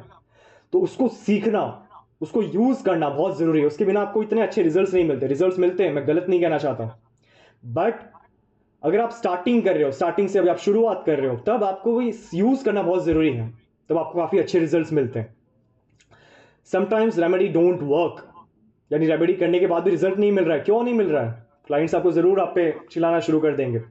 तो पहला रीजन होता है कि डायरेक्शंस एंड डिग्रीज। हर घर में एग्जैक्ट नॉर्थ फाइंड आउट करना जरूरी है, exact south east find out करना जरूरी है। उस पर ही रेमेडी करेंगे तो रिजल्ट मिलेगा। आपको एक पीडीएफ मिलता है क्लाइंट के द्वारा, उसमें साइड में लिखा रहता है, ये आर्किटेक्चर प्लान है कि नॉर्थ ऊपर की तरफ है। बाद में आपको पता चलता है कि जो बिल्डिंग है वो 15 डिग्री टिल्ट है, यानी जो नॉर्थ, आप एक स्ट्राइट लाइन इमेजिन कीजिए, अब यहां ड्रॉ तो नहीं कर पाऊंगा, बट इमेजिन करो कि एक लाइन है, जिस नॉर्थ को आप सेंटर मानते हो वो एक्चुअल में सेंटर में नहीं हो, लेफ्ट में या राइट में शिफ्ट हो चुका है। यानी जो रेमेडीज आपको यहां पे करना चाहिए था वो आपने यहां पे कर दिया है, जिसके कारण आपको रिजल्ट्स नहीं मिल रहा है। सो रिजल्ट्स रेमेडीज नहीं देते जब उनको आप गलत तरीके से प्लेस करते हैं। दूसरा, नेगेटिव एनर्जीज को ब्लॉक करें। पिरामिड या पिरामिड वास्तु जो भी करते हैं वो एक चीज क्या करते हैं, सिर्फ घर में पिरामिड लगा के आ जाते हैं और कुछ नहीं करते। पूरा सा गलत है। आपको क्या करना है, सबसे पहले रूट कॉज देखना है कि कहां से ये प्रॉब्लम्स आ रहा है, वो जड़ कहां से शुरू हो रही है, उनको आप चेक करें, उनको आप ट्रीट करें। अब एग्जांपल देता हूं, जैसे एक युद्ध शुरू हुआ, एक युद्ध फाइट स्टार्ट हो रहा है, एक तरफ से एक सेना आ रही है, दूसरी तरफ से दूसरी सेना आ रही है। ऐसे मान ले पॉजिटिव एनर्जीज, नेगेटिव एनर्जीज। जब तक आप नेगेटिव एनर्जीज को ब्लॉक नहीं करेंगे या उनको पहले ही खत्म नहीं करेंगे, तब तक पॉजिटिव एनर्जीज आपको अच्छे रिजल्ट्स नहीं दे पाएगा। अगर आप रेमेडीज करते और नेगेटिव एनर्जीज को ब्लॉक नहीं करते तो वो इस तरीके से फाइट होगा कि वो 50-50 हो जाएगा, कि रिजल्ट मिल भी सकता है, नहीं भी मिल सकता। सो पहले ही अगर हम नेगेटिव एनर्जीज को खत्म कर दें या कमजोर कर दें, तो जो रेमेडीज हम यूज करते हैं, यानी जो अच्छी पॉजिटिव एनर्जीज हम डालना चाहते हैं घर में, वो अच्छी तरीके से लग जाती है। तो वास्तु का पहला रूल सबसे जरूरी क्या है रेमेडीज करने से पहले, कि उनको सही दिशा में होना चाहिए। नेगेटिव एनर्जी जहां से आ रहा है पहले उसको आप ठीक करें, उसके बाद आप रेमेडीज करेंगे तो one of the best results मिलेंगे। ऐसे मिलेगा कि 10 मिनट में आपको रिजल्ट आ गया, इतने फास्ट रिजल्ट्स मिल सकते हैं परफेक्टली करें तो। फिर होता है री एनर्जाइजिंग, यानी जब भी आप रेमेडीज करते हैं उनको री एनर्जाइज करना जरूरी है। जैसे हमारा ह्यूमन शरीर है, हम 3 बार खाना खाते हैं उसके लिए पूरा दिन काम कर पाते हैं, यही आपका रेमेडीज है। जैसे मैं क्रिस्टल ब्रेसलेट यूज कर रहा हूं, सपोज अगर मैं इसे री एनर्जाइज ना करूं तो ये कुछ समय के लिए काम करेगा, फिर ये काम करना बंद कर देगा। इसका मतलब ये अपने अंदर सारे नेगेटिव को खींच चुका है, अब इससे मेरे को नेगेटिव हटाना है ताकि वापस से मेरे को अच्छे रिजल्ट्स दे। यही चीज आपका पिरामिड हो गया, रॉड्स हो गए या फिर हेलिक्स हो गए, उनको जब जब आप री एनर्जाइज करेंगे यानी वापस आप उनको खाना देंगे तब वो अपने काम को बढ़ा देता है और अच्छे रिजल्ट्स देता है। ये एक और रीजन आता है कि 6 महीने तक अच्छे रिजल्ट्स आए, 7वें महीने पे सब कुछ खत्म हो गया, या जैसे पहले था प्रॉब्लम्स वो वापस आ गए। क्यों आ गए? क्योंकि रेमेडीज काफी हद तक नेगेटिव एनर्जीज को अपने अंदर खींच चुके हैं, अब उनसे हटाना जरूरी है, तब जाके वो वापस से काम करेगा। सो 3 रीजन हैं, पहला डिग्रीज एंड डायरेक्शन, दूसरा नेगेटिव एनर्जीज को ब्लॉक करना, और तीसरा है रेमेडीज को री एनर्जाइज करना, यानी वापस से उनको फीड करना, तब जाके अच्छे रिजल्ट्स मिलते हैं। अब जो नेक्स्ट क्वेश्चन है ये one of the most important question है कि जब हम वास्तु करते हैं तो हमारा प्रोसीजर क्या होना चाहिए, यानी पहला क्या करना, दूसरा क्या करना, क्लाइंट से कैसे बात करना, ये बहुत जरूरी क्वेश्चन है। सबसे पहले आप माइंड में फिट कर लीजिए कि फ्री कंसल्टेशन क्या होता है, ये मेरे डिक्शनरी में नहीं है। यानी फ्री का जो शब्द है अपने जीवन से हटा दीजिए। फ्री चीज राहु से जुड़ा हुआ है, ये चीज आप नोट करेंगे। जो व्यक्ति ज्यादा फ्री फ्री फ्री जाता है या by one get one free में जाता है उसके जीवन में ज्यादा कष्ट आते हैं, यानी ज्यादा प्रॉब्लम्स उनके जीवन में ही आते हैं, क्योंकि वो इनडायरेक्टली या फिर अननोइंगली यानी जाने अनजाने राहु एनर्जीज को एक्सेप्ट कर लेते हैं। फ्री कोई चीज नहीं होता, वो एक ऋण लेके आता है, आपके कर्म पे ऋण लेके आता है, एक लोन या डेप्थ लेके आता है। सो जब भी आप कंसल्टेशन करते हो ट्राई कीजिए कभी फ्री ना करें। आप एनर्जी एक्सचेंज कर सकते हैं या फिर कैश ले सकते हैं। जैसे कि आप फर्स्ट टाइम कंसल्टेंसी कर रहे हैं तो आपको एक्सपीरियंस चाहिए, तो आप पहले अपने खुद का घर का नक्शा चेक करेंगे, अपने आसपास का नक्शा चेक करेंगे। करने के बाद जब भी आप कुछ सजेशन देते हैं और अगर उनको सजेशन अच्छा रिजल्ट दे देता है तो आप उनको बोलिए कि एक गिफ्ट दे दें। कैश लेने की जरूरत नहीं, वो आप पे डिपेंड करता है, आपको लेना है तो आप ले सकते हैं, बट आप एक एनर्जी एक्सचेंज यानी कुछ एक्सचेंज जरूर करें। अब जैसे मैं आपको ये कोर्स करवा रहा हूँ, फ्री में थोड़ी करवा रहा हूँ, मुझे थोड़ी अपने ऊपर डेप्ट लेना है, तो मैं क्या कर रहा हूँ, एक एनर्जी एक्सचेंज कर रहा हूँ कि मेरी नॉलेज के एक्सचेंज में आप मुझे कुछ और दे दें, जिसके द्वारा हमारा दोनों का जो डेप्थ है वो फ्री हो जाता है। सो फ्री कंसल्टिंग भूल से भी ना करें। कॉमन प्रॉब्लम्स क्या आती है कि बार बार आप जब फ्री करेंगे तो आपका जो ऑरा है वो काफी कमजोर हो जाता है, जिसके कारण रिजल्ट्स या जो रेमेडीज आप देते हैं वो लग नहीं पाता है। आप या तो एनर्जी एक्सचेंज करें, गिफ्ट एक्सचेंज करें, कैश ले सकते हैं या फिर कोई हेल्प ले सकते हैं, हेल्प कर सकते हैं, तो इससे क्या होगा, आप बैलेंस हो जाएंगे, हम दोनों बैलेंस हो जाते हैं उससे। सेकेंड क्वेश्चन, प्रॉब्लम्स, यानी जब आप किसी का नक्शा देखते हैं, अब ये जरूर है कि इस क्लास कंप्लीट होने से पहले हम प्रोफेशनल वास्तु कंसल्टेंट बन जाएंगे, यानी नक्शा देखने के बाद ही पता चल जाएगा कि उस व्यक्ति के क्या प्रॉब्लम्स आ रहे हैं या क्या प्रॉब्लम्स आने वाले हैं, ये देख कर ही पता जरूर चल जाएगा। तो भी अपना मुंह बंद रखिए, मुंह बंद करना बहुत जरूरी है। इसका रीजन, एक व्यक्ति का कर्म कैसा है वो हमें कभी पता नहीं चलता है। एक व्यक्ति बहुत दान पुण्य करता है, नीडी लोगों को हेल्प करता है, एल्डर लोगों की मदद करता है, तो कुछ ना कुछ तो उसको जीवन में हेल्प मिल रहा है ना, मतलब पॉजिटिव एनर्जी तो आ ही रहे हैं। अब आप एक नक्शा देखते हैं, 10 पॉइंट्स होते हैं कि उनको हेल्थ इश्यूज है, वेल्थ इश्यूज है, चिल्ड्रन एजुकेशन इश्यूज है, ये सारे प्रॉब्लम्स हैं, लेकिन तो भी आप पहले क्लाइंट से सुनिए कि उनके क्या प्रॉब्लम्स आ रहे हैं। आपको देखने से पता चल जाएगा, एक आइडिया आ जाएगा कि क्या इश्यूज है और कहां से आ रहा है, बट तो भी आपको चुप होकर उनका सुनना जरूरी है। आपके मुंह से ज्यादा कान तेज होना जरूरी है, उनसे आप पहले सुनिए कि क्या प्रॉब्लम्स है। क्योंकि कभी कभी ऐसे देखा गया है कि जैसे आप 10 पॉइंट्स यानी प्रॉब्लम्स, 10 प्रॉब्लम्स आपको दिख रहे हैं, आपने क्लाइंट को 10 के 10 प्रॉब्लम बता दिया कि आपको ये प्रॉब्लम है। अब वो सुनते ही तो इंप्रेस हो जाएगा कि हाँ आप तो काफी ज्ञानी आदमी है, बट क्या होता है कि 10 प्रॉब्लम में 8 प्रॉब्लम मैच हो रहे हैं, 2 प्रॉब्लम नीचे के जो 2 है वो मैच नहीं हो रहा है। मैच क्यों नहीं हो रहा है? क्योंकि उस व्यक्ति के कर्म के द्वारा उसको कुछ प्रोटेक्शन मिल रहा है, यानी कोई सहायता मिल रही है। बट आप क्या कर रहे हो, आपने बोल दिया कि यार आपको तो कैंसर होने वाला है, आप मरने वाले हो। ऐसे बोलना नहीं चाहिए। ये बोलते ही क्लाइंट का रिएक्शन देखना चाहिए, एकदम डर जाता है। अब वो प्रॉब्लम नहीं आने वाला है उसको, क्योंकि वो कुछ ना कुछ उसे बचा रहा है। बट आप जैसे ये बोल देंगे उसके लॉ ऑफ अट्रैक्शन एक्टिव हो जाएगा, भाव है ना, भाव शुद्ध हो गया, स्टार्ट हो गया, तो लॉ ऑफ अट्रैक्शन एक्टिव हो जाएगा, जो प्रॉब्लम नहीं आना चाहिए तो वो लेके ही आ जाता है अपने जीवन में। सो यही रीजन है कि जब भी एक नक्शा देखें, ज्योतिष करें, न्यूमरोलॉजी करें, कुछ भी करें, खुद ज्यादा बोलने से पहले ज्यादा क्लाइंट्स का सुनिए, क्योंकि कुछ ना कुछ ऐसा होता है जिससे वो प्रोटेक्टेड है, जिससे उसके वो प्रॉब्लम्स नहीं आ रहे। वो जो जो प्रॉब्लम बोल रहा है उसको आप लिस्ट आउट कर लीजिए। लिस्ट बनाने के बाद आप फिर स्कैनिंग कीजिए कि घर का नक्शा है तो स्कैन कीजिए कि सेल्फ कॉन्फिडेंस का प्रॉब्लम है तो एसएससी से है, पैसा का है तो साउथ ईस्ट साउथ वेस्ट से है। वहां पे देखिए कि क्या मौजूद है। अगर टॉयलेट है तो उसको हम ट्रीटमेंट करेंगे, यानी पहले हमने क्वेश्चंस पूछा, फिर हमने घर में स्कैनिंग किया या ऑब्जर्वेशन आप कह सकते हैं, फिर हमने उसमें ट्रीट किया कि टॉयलेट है तो हमने मेटल स्ट्रिप कोई रेमेडी करके हमने बैलेंस कर लिया। 3 मंथ्स यानी 90 डेज एक बेसिक पीरियड है जिसमें क्लाइंट का फीडबैक आ जाता है, यानी जो आपने किया है वो सही है या गलत, अच्छे रिजल्ट्स दे रहा है या बुरे रिजल्ट्स दे रहा है या कुछ भी नहीं दे रहा है। ये फीडबैक आपको 3 महीने यानी 90 दिन में पता चल जाता है। बेसिक में तो हमें 10 दिन में भी पता चल जाता है। सबसे ज्यादा फास्ट जो फीडबैक था वो 1 आवर में था कि अभी कुछ रेमेडी किया, कुछ यंत्राज या फ्रेम्स प्लेस किए, उसका व्यक्ति का 1 घंटे में कॉल आ गया कि हमें जो काम रुक चुका था वो क्लियर हो गया। बट तो भी हम एवरेज 3 मंथ्स यानी 90 डेज का एक पीरियड नोट करते हैं कि उसके जीवन में क्या चेंजेस आ रहे हैं। अब फीडबैक आने के बाद अब जो प्रॉब्लम सॉल्व हो गए उनको तो आप काट देंगे, जो सॉल्व नहीं हुए उनके वापस आप ऑब्जर्व कीजिए कि क्या प्रॉब्लम है जिसके कारण इनको इश्यूज आ रहे हैं। रेमेडी टेक्स टाइम, ये आपको ब्रेन में फिट करना जरूरी है, अपने क्लाइंट के ब्रेन में भी फिट करना जरूरी है कि जो भी आप रेमेडी करते हो उसमें समय लगता है। वास्तु कोई टोटका या उससे रिलेटेड नहीं है कि अभी किया और अभी हाथों हाथ रिजल्ट मिल गया। ये आपके एग्जांपल दे तो जैसे जिम है, जिम में क्या एक दिन जिम करने से थोड़ी आपका 6 पैक्स आ जाएगा, आप थोड़ी ऋतिक रोशन जैसे दिखने शुरू कर देंगे। आपको टाइम लगता है, हर दिन मेहनत करते हैं, कंसिस्टेंसी रहता है, तब जाके आपको रिजल्ट्स मिलता है। आप डाइट करते हैं, डाइटिंग करते हैं, तो उसके लिए भी एक कंसिस्टेंसी जरूरी है, थोड़ा सा पेशेंस, थोड़ा सा टाइम, बार बार ऑब्जर्व करना कि क्या रिजल्ट आ रहा है, क्या मैंने चेंजेस देखे हैं, ये देखना बहुत जरूरी है। तब जाके आपका वास्तु रियल लाइफ में काम करता है। तो जब भी ये क्लाइंट कहता है कि रिजल्ट नहीं आ रहा, रिजल्ट नहीं आ रहा है, पहले तो उसको मन को यानी ब्रेन वॉश कीजिए कि रिजल्ट आ रहा है, क्योंकि वो अपने लॉ ऑफ अट्रैक्शन को नेगेटिव वे में लेके आ रहा है। सो पहले आप उसके डाउट को क्लियर कीजिए कि वास्तु तुरंत काम नहीं करता है, वो स्टेप बाय स्टेप सीढ़ियों की तरह आपके लिए रास्ता बनाता है।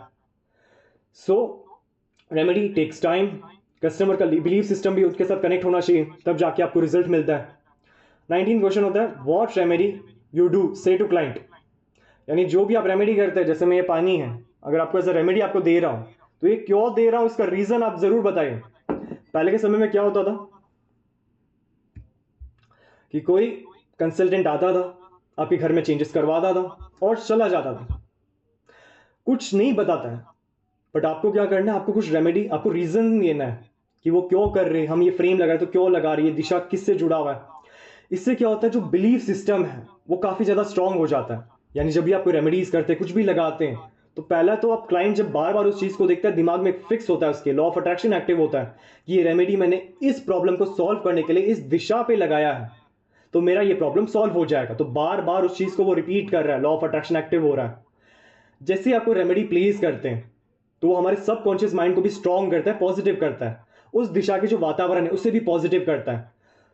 सो क्लाइंट का ट्रस्ट को बिल्ड करने के लिए जब भी आप रेमेडीज प्लेस करते हैं, फोटोज आइडल्स प्लेस करते हैं, तो उनको आप जरूर बताएं कि आप क्यों कर रहे हैं, ताकि उसका ट्रस्ट कनेक्ट हो, उसका लॉ ऑफ अट्रैक्शन कनेक्ट हो, ताकि उस चीज को आप एक्सेप्ट कर सकें। एग्जाम्पल देता हूं, जैसे आप रोड पे जा रहे हो, मैं भी रोड पे जा रहा हूं, हम दोनों मिल अभी जस्ट मिले, तो मैं एक आईफोन का डब्बा आपको दे रहा हूं एज अ गिफ्ट, ना मैं आपको जानता हूं ना आप मुझे जानते हो, क्या आप उससे आप लेंगे? नहीं लेंगे। लेंगे तो आप ग्रेट हो। सो अब क्यों नहीं लेंगे? क्योंकि आपका ट्रस्ट नहीं है, आपको उस आईफोन पे डाउट होगा कि ये टूटा हुआ है, ये क्यों मुझे दे रहा है, ये क्यों मुझे सस्ता रेट पे दे रहा है, ना मैं इसे जानता हूं, ये ना मुझे ये जानता है, उसके बाद भी ये मुझे दे रहा है, मतलब कुछ ना कुछ तो गड़बड़ी है, क्योंकि उसको रीजन नहीं पता है। लेकिन जब आप कंसल्टेंसी करते हैं तब इस तरीके से बात करें कि उनको एक ट्रस्ट बिल्ड हो, रेमेडीज प्लेस करते तो उनका ट्रस्ट बिल्ड हो उसके साथ, क्योंकि जब आप किसी चीज के साथ जुड़ते हैं तब वो आपके जीवन में प्रभाव लेके आता है, तब जाके वो रिजल्ट लेके आता है। तो ट्राई कीजिए कि आप जो भी करें उसका रीजनिंग जरूर दें, तब जाके उसके सबकॉन्शियस लेवल पे वो कनेक्ट होता है और वो रेमेडीज सच में असर लेके आता है। बहुत टाइम ऐसा होता है कि जैसे मैं किसी को एक जेमस्टोन सजेस्ट करता हूँ, रेमेडीज आपको देता हूं, तो क्लाइंट क्या करता है, पहनने से पहले 10 बार डाउट करता है, पहनने के बाद 100 बार डाउट करता है कि ये काम करेगा नहीं करेगा, करेगा नहीं करेगा। तो बार बार वो एनर्जीज क्रिएट हो रहा है, वो फ्रीक्वेंसीज क्रिएट हो रहा है, ये भी एक रीजन है जिसके कारण रेमेडीज काम नहीं करते। सो पहला, उनका जितना भी डाउट्स हैं उनको खत्म करें। कंसल्टेंसी के समय इस तरीके से आप बात करें, एज अ फ्रेंड की तरह आप कनेक्ट हो जाए, ताकि उनका आप पे भरोसा जुड़ सके। फिर आप आईफोन दो या कोई भी रेमेडी तो वो जरूर लेंगे। रेमेडीज तब जाके आपको असर देगा जब आप उनके सबकॉन्शियस लेवल से कनेक्ट हो जाएंगे। 20th क्वेश्चन है, why don't duplicate flat have same problems? यानी कि एक 20 मंजिला बिल्डिंग है, 20 स्टोरी बिल्डिंग्स है। हर बिल्डिंग में जहाँ पे टॉयलेट है वहाँ पे ही सबके टॉयलेट है। हर जगह जिनके वॉशिंग मशीन है वहाँ पे ही सबके वॉशिंग मशीन है। जहाँ पे बेडरूम्स है, जहाँ पे मेन डोर है, सबके लगभग वहाँ पे ही है। लेकिन तो भी पहले फ्लोर को हेल्थ इश्यूज आ रहे, दूसरे फ्लोर को वेल्थ इश्यूज आ रहे, तीसरे फ्लोर को रिलेशनशिप इश्यूज आ रहे, चौथे फ्लोर को शादी के रिश्ते ही नहीं मिल रहे। ये ऐसे क्यों हो रहा है कि सबको अलग अलग प्रभाव है? इसके 8 पॉइंट्स हैं आंसर। पहला पॉइंट, घर का कलर्स। यानी जो कलर मैंने अपने घर के उत्तर दिशा में किया है वो हो सकता है कि आपके उत्तर दिशा में ना हो। घर के जो पेंटिंग्स होते हैं, आज के टाइम में वॉलपेपर्स काफी अच्छा ट्रेंड है, तो उस ट्रेंड में क्या होता है, अलग अलग शेप्स होते हैं, सिंबल्स होते हैं, हर एक चीज का मतलब होता है। तो हो सकता है कि मैंने ये किया जो आपने नहीं किया हो, तो वो थोड़ा सा डिफरेंस लेके आता है। दूसरा, राशि। जैसे मैं मिथुन राशि का हूं, आप कर्क राशि के हो, कोई तुला राशि का है, तो हर राशि का किसी ना किसी दिशा से जुड़ा हुआ है।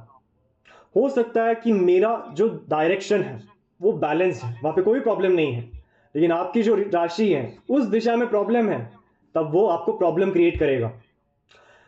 स्कल्पचर्स बेसिकली क्या हो गया, जैसे आइडल्स हो गए, पेंटिंग्स हो गए। अब जैसे मैं स्वामी विवेकानंद को ऐसा रोल मॉडल, ऐसा गुरु मानता हूं, तो मैंने उनका एक आइडल अपने पास प्लेस किया, अपने स्टडी टेबल के आसपास प्लेस किया। तो जब जब बार बार मैं उन्हें नोटिस करता हूं, मेरे माइंड में क्या फिट होता है कि ये विजडम, फोकस, जो एक विजन कहते हैं, विजन, बहुत स्ट्रॉन्ग विजन, उनसे रिप्रेजेंट करते हैं, क्योंकि हम इनके कारण उन्हें हम जानते हैं। सो बार बार उनको देखने से हमारे मेरे सबकॉन्शियस माइंड में वो कनेक्ट हो रहा है।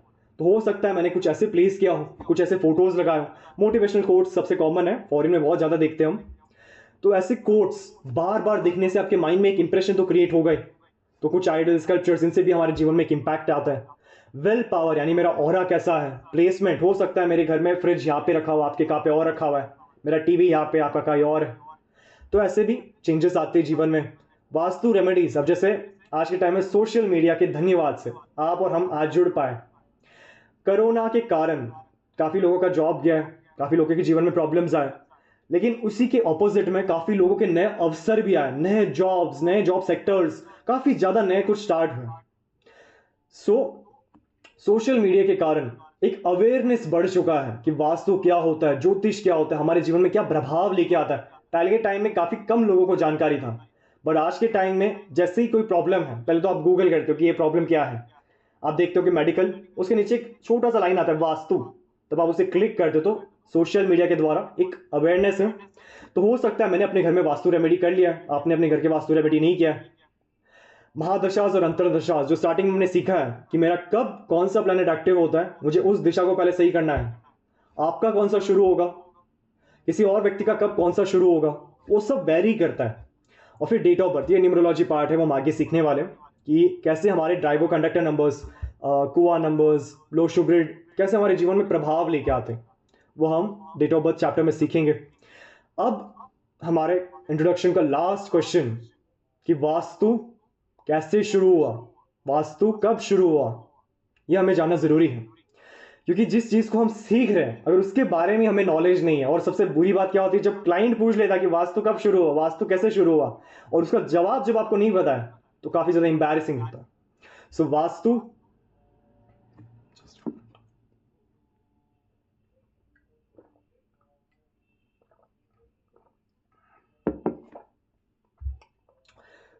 इसका जवाब है कि वास्तु कैसे शुरू हुआ।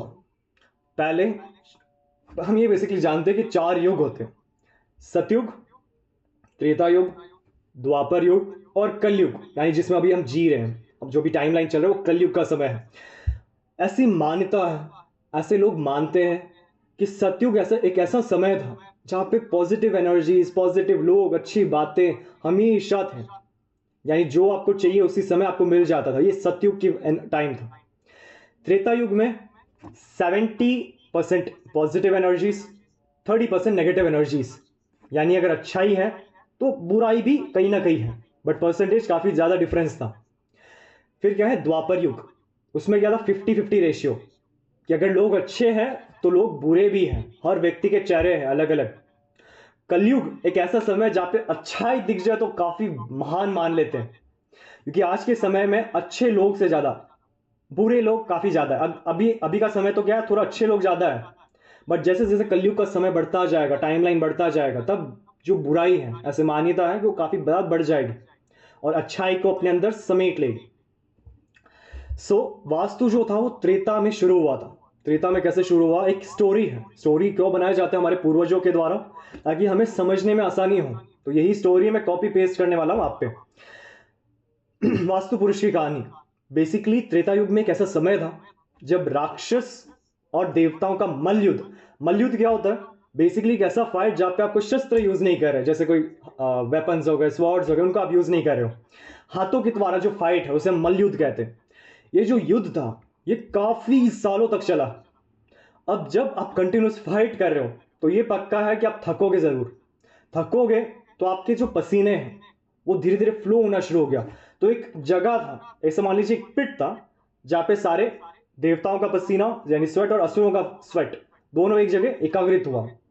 अब दोनों के कॉम्बिनेशन से एक ऐसा प्राणी, या ऐसे मान सकते हैं कि ऐसा जीव का उत्पन्न हुआ, यानी एक स्टार्ट हुआ, एक फॉर्मेशन क्रिएट हुआ, जो एक ना राक्षस की तरह दिखता था ना असुरों की तरह दिखता है। बेसिकली आप ह्यूमन बॉडी जैसे मान लीजिए। अब उसका क्या हुआ, अभी जैसे जन्म हुआ, अब छोटे बच्चों को क्या है, उनको नहीं पता कि क्या खाना चाहिए क्या नहीं खाना चाहिए, उनको यही नहीं पता कि क्या सही और क्या गलत है। अब जैसे ही वो स्टार्ट हुआ, यानी जैसे ही अभी उसका जन्म हुआ, तो वो क्या किया, उसको भूख लग गई, तो उसके सामने जो कुछ भी था वो सब खाना शुरू कर दिया। यानी देवता आए, असुर आए, तो जो भी उनके पास आ रहा है वो खाना शुरू कर दिया। उसको नहीं पता कि क्या सही है क्या गलत है, बच्चे को वैसे भी आइडिया नहीं होता है, और जिसका अभी जन्म हुआ उसको तो डेफिनेटली नहीं पता है। अब इतनी ताकत, अब ऐसे मान लीजिए कि देवताओं की ताकत, असुरों की ताकत दोनों मिलकर अगर एक में आए तो उसको कोई नहीं हरा सकता है। अकेला देवता भी नहीं हरा पाएंगे, असुर भी नहीं हरा पाएंगे। तो दोनों क्या हुए, डर गए। यानी देवता ऐसे डरे कि ये असुरों की कोई चाल है हमें खत्म करने के लिए। असुरों को ऐसे डर लग गया कि ये देवताओं की कोई चाल है हमें खत्म करने की, हमें खाने के लिए। तो असुर और देवता अपना युद्ध को पॉज यानी एक जगह रोक लिए और सीधा ब्रह्मा के पास गए। ब्रह्मा क्यों, क्योंकि Brahma is the creator of this creation. यानी इस पूरी सृष्टि में, पूरी यूनिवर्स में जब भी कुछ नया उत्पन्न होता है, नया स्टार्ट होता है, वो ब्रह्मा के द्वारा है। घर का जो वास्तु मंडल है, आगे हम सीखेंगे 45 देवतास का, जो सेंटर पॉइंट है वो ब्रह्मा है। अगर घर के सेंटर में ब्रह्म बिंदु, उसमें अगर कुछ प्रॉब्लम आ जाए वो घर कभी नहीं बन पाएगा। ऐसे मान लीजिए जो नींव है वो लॉर्ड ब्रह्मा है। तो देवता और असुर दोनों प्लेज, मतलब ऐसे हेल्प माने चले गए ब्रह्मा के पास की जो भी क्रिएट होता है वो आपके ब्लेसिंग्स के द्वारा ही होता है। अब ये जो शरीर क्रिएट हुआ, जो सब कुछ खा रहा है, उसको हम कैसे रोकें। अब ब्रह्मा जी ने कितनी तपस्या से 3 लोगों को बनाया है। अब कोई प्राणी या ऐसे जीव कह सकते हैं कि वो सब कुछ खत्म कर रहा है तो कितना बुरा लगेगा। तो ब्रह्मा जी ने एक प्लान बनाया, ऐसे एक डिस्कशन हुआ जिसमें 32 देवतास, नंबर्स याद रख लीजिए, 32 देवतास, 12 असुर और खुद एक देवता। टोटल कितना हुआ, 32 1 12 45 देव शक्तियां, जो वास्तु का एडवांस पार्ट है। उन्होंने प्लान किया, और जैसे ही वो प्राणी यानी जो बच्चा ऐसे चल रहा था, अब चलता कैसे, वो ऑन द मूव चलता है, यानी सर नीचे की तरफ और सामने बढ़ता जा रहा है। ब्रह्मा एट द सेंटर, यानी जैसे ही वो चल रहा है एट द सेंटर ब्रह्मा है, जिससे वो जमीन पे धस गया, फिर जमीन पे गिर गया। उसके चारों तरफ 32 देवताज आ गए, 12 असुर, दोनों मिलकर उन पे चढ़ गए।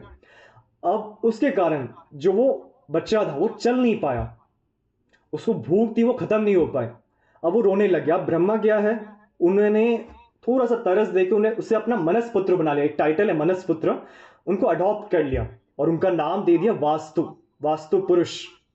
इसके साथ जो वास्तु का जो मंडल है, ये जो 45 देवतास हम सीखते हैं कि नॉर्थ हमें अपॉर्चुनिटीज, साउथ हमें नेम एंड फेम क्यों देता है, ये 45 मंडल्स हैं कि वहां पे ऐसे देवतास, वहां पे ऐसे असुर बैठे हैं जिसके कारण आपको ये रिजल्ट्स आ रहे हैं। सो ब्रह्मा जी ने उसे अपने मनसपुत्र का उपाधि दी और उसे एक बूंद दी। बूंद मतलब आशीर्वाद। आशीर्वाद क्या की दिया कि जो व्यक्ति तुम्हारा पूजा करेगा उसे जो देवतास है उनका ब्लेसिंग्स मिलेगा। जो व्यक्ति या जो घर आपको प्रॉब्लम्स देगा, असुर अपने आशीर्वाद देना शुरू कर देंगे आपको, उन लोगों को जो उस घर में रहेंगे। ये बोन था।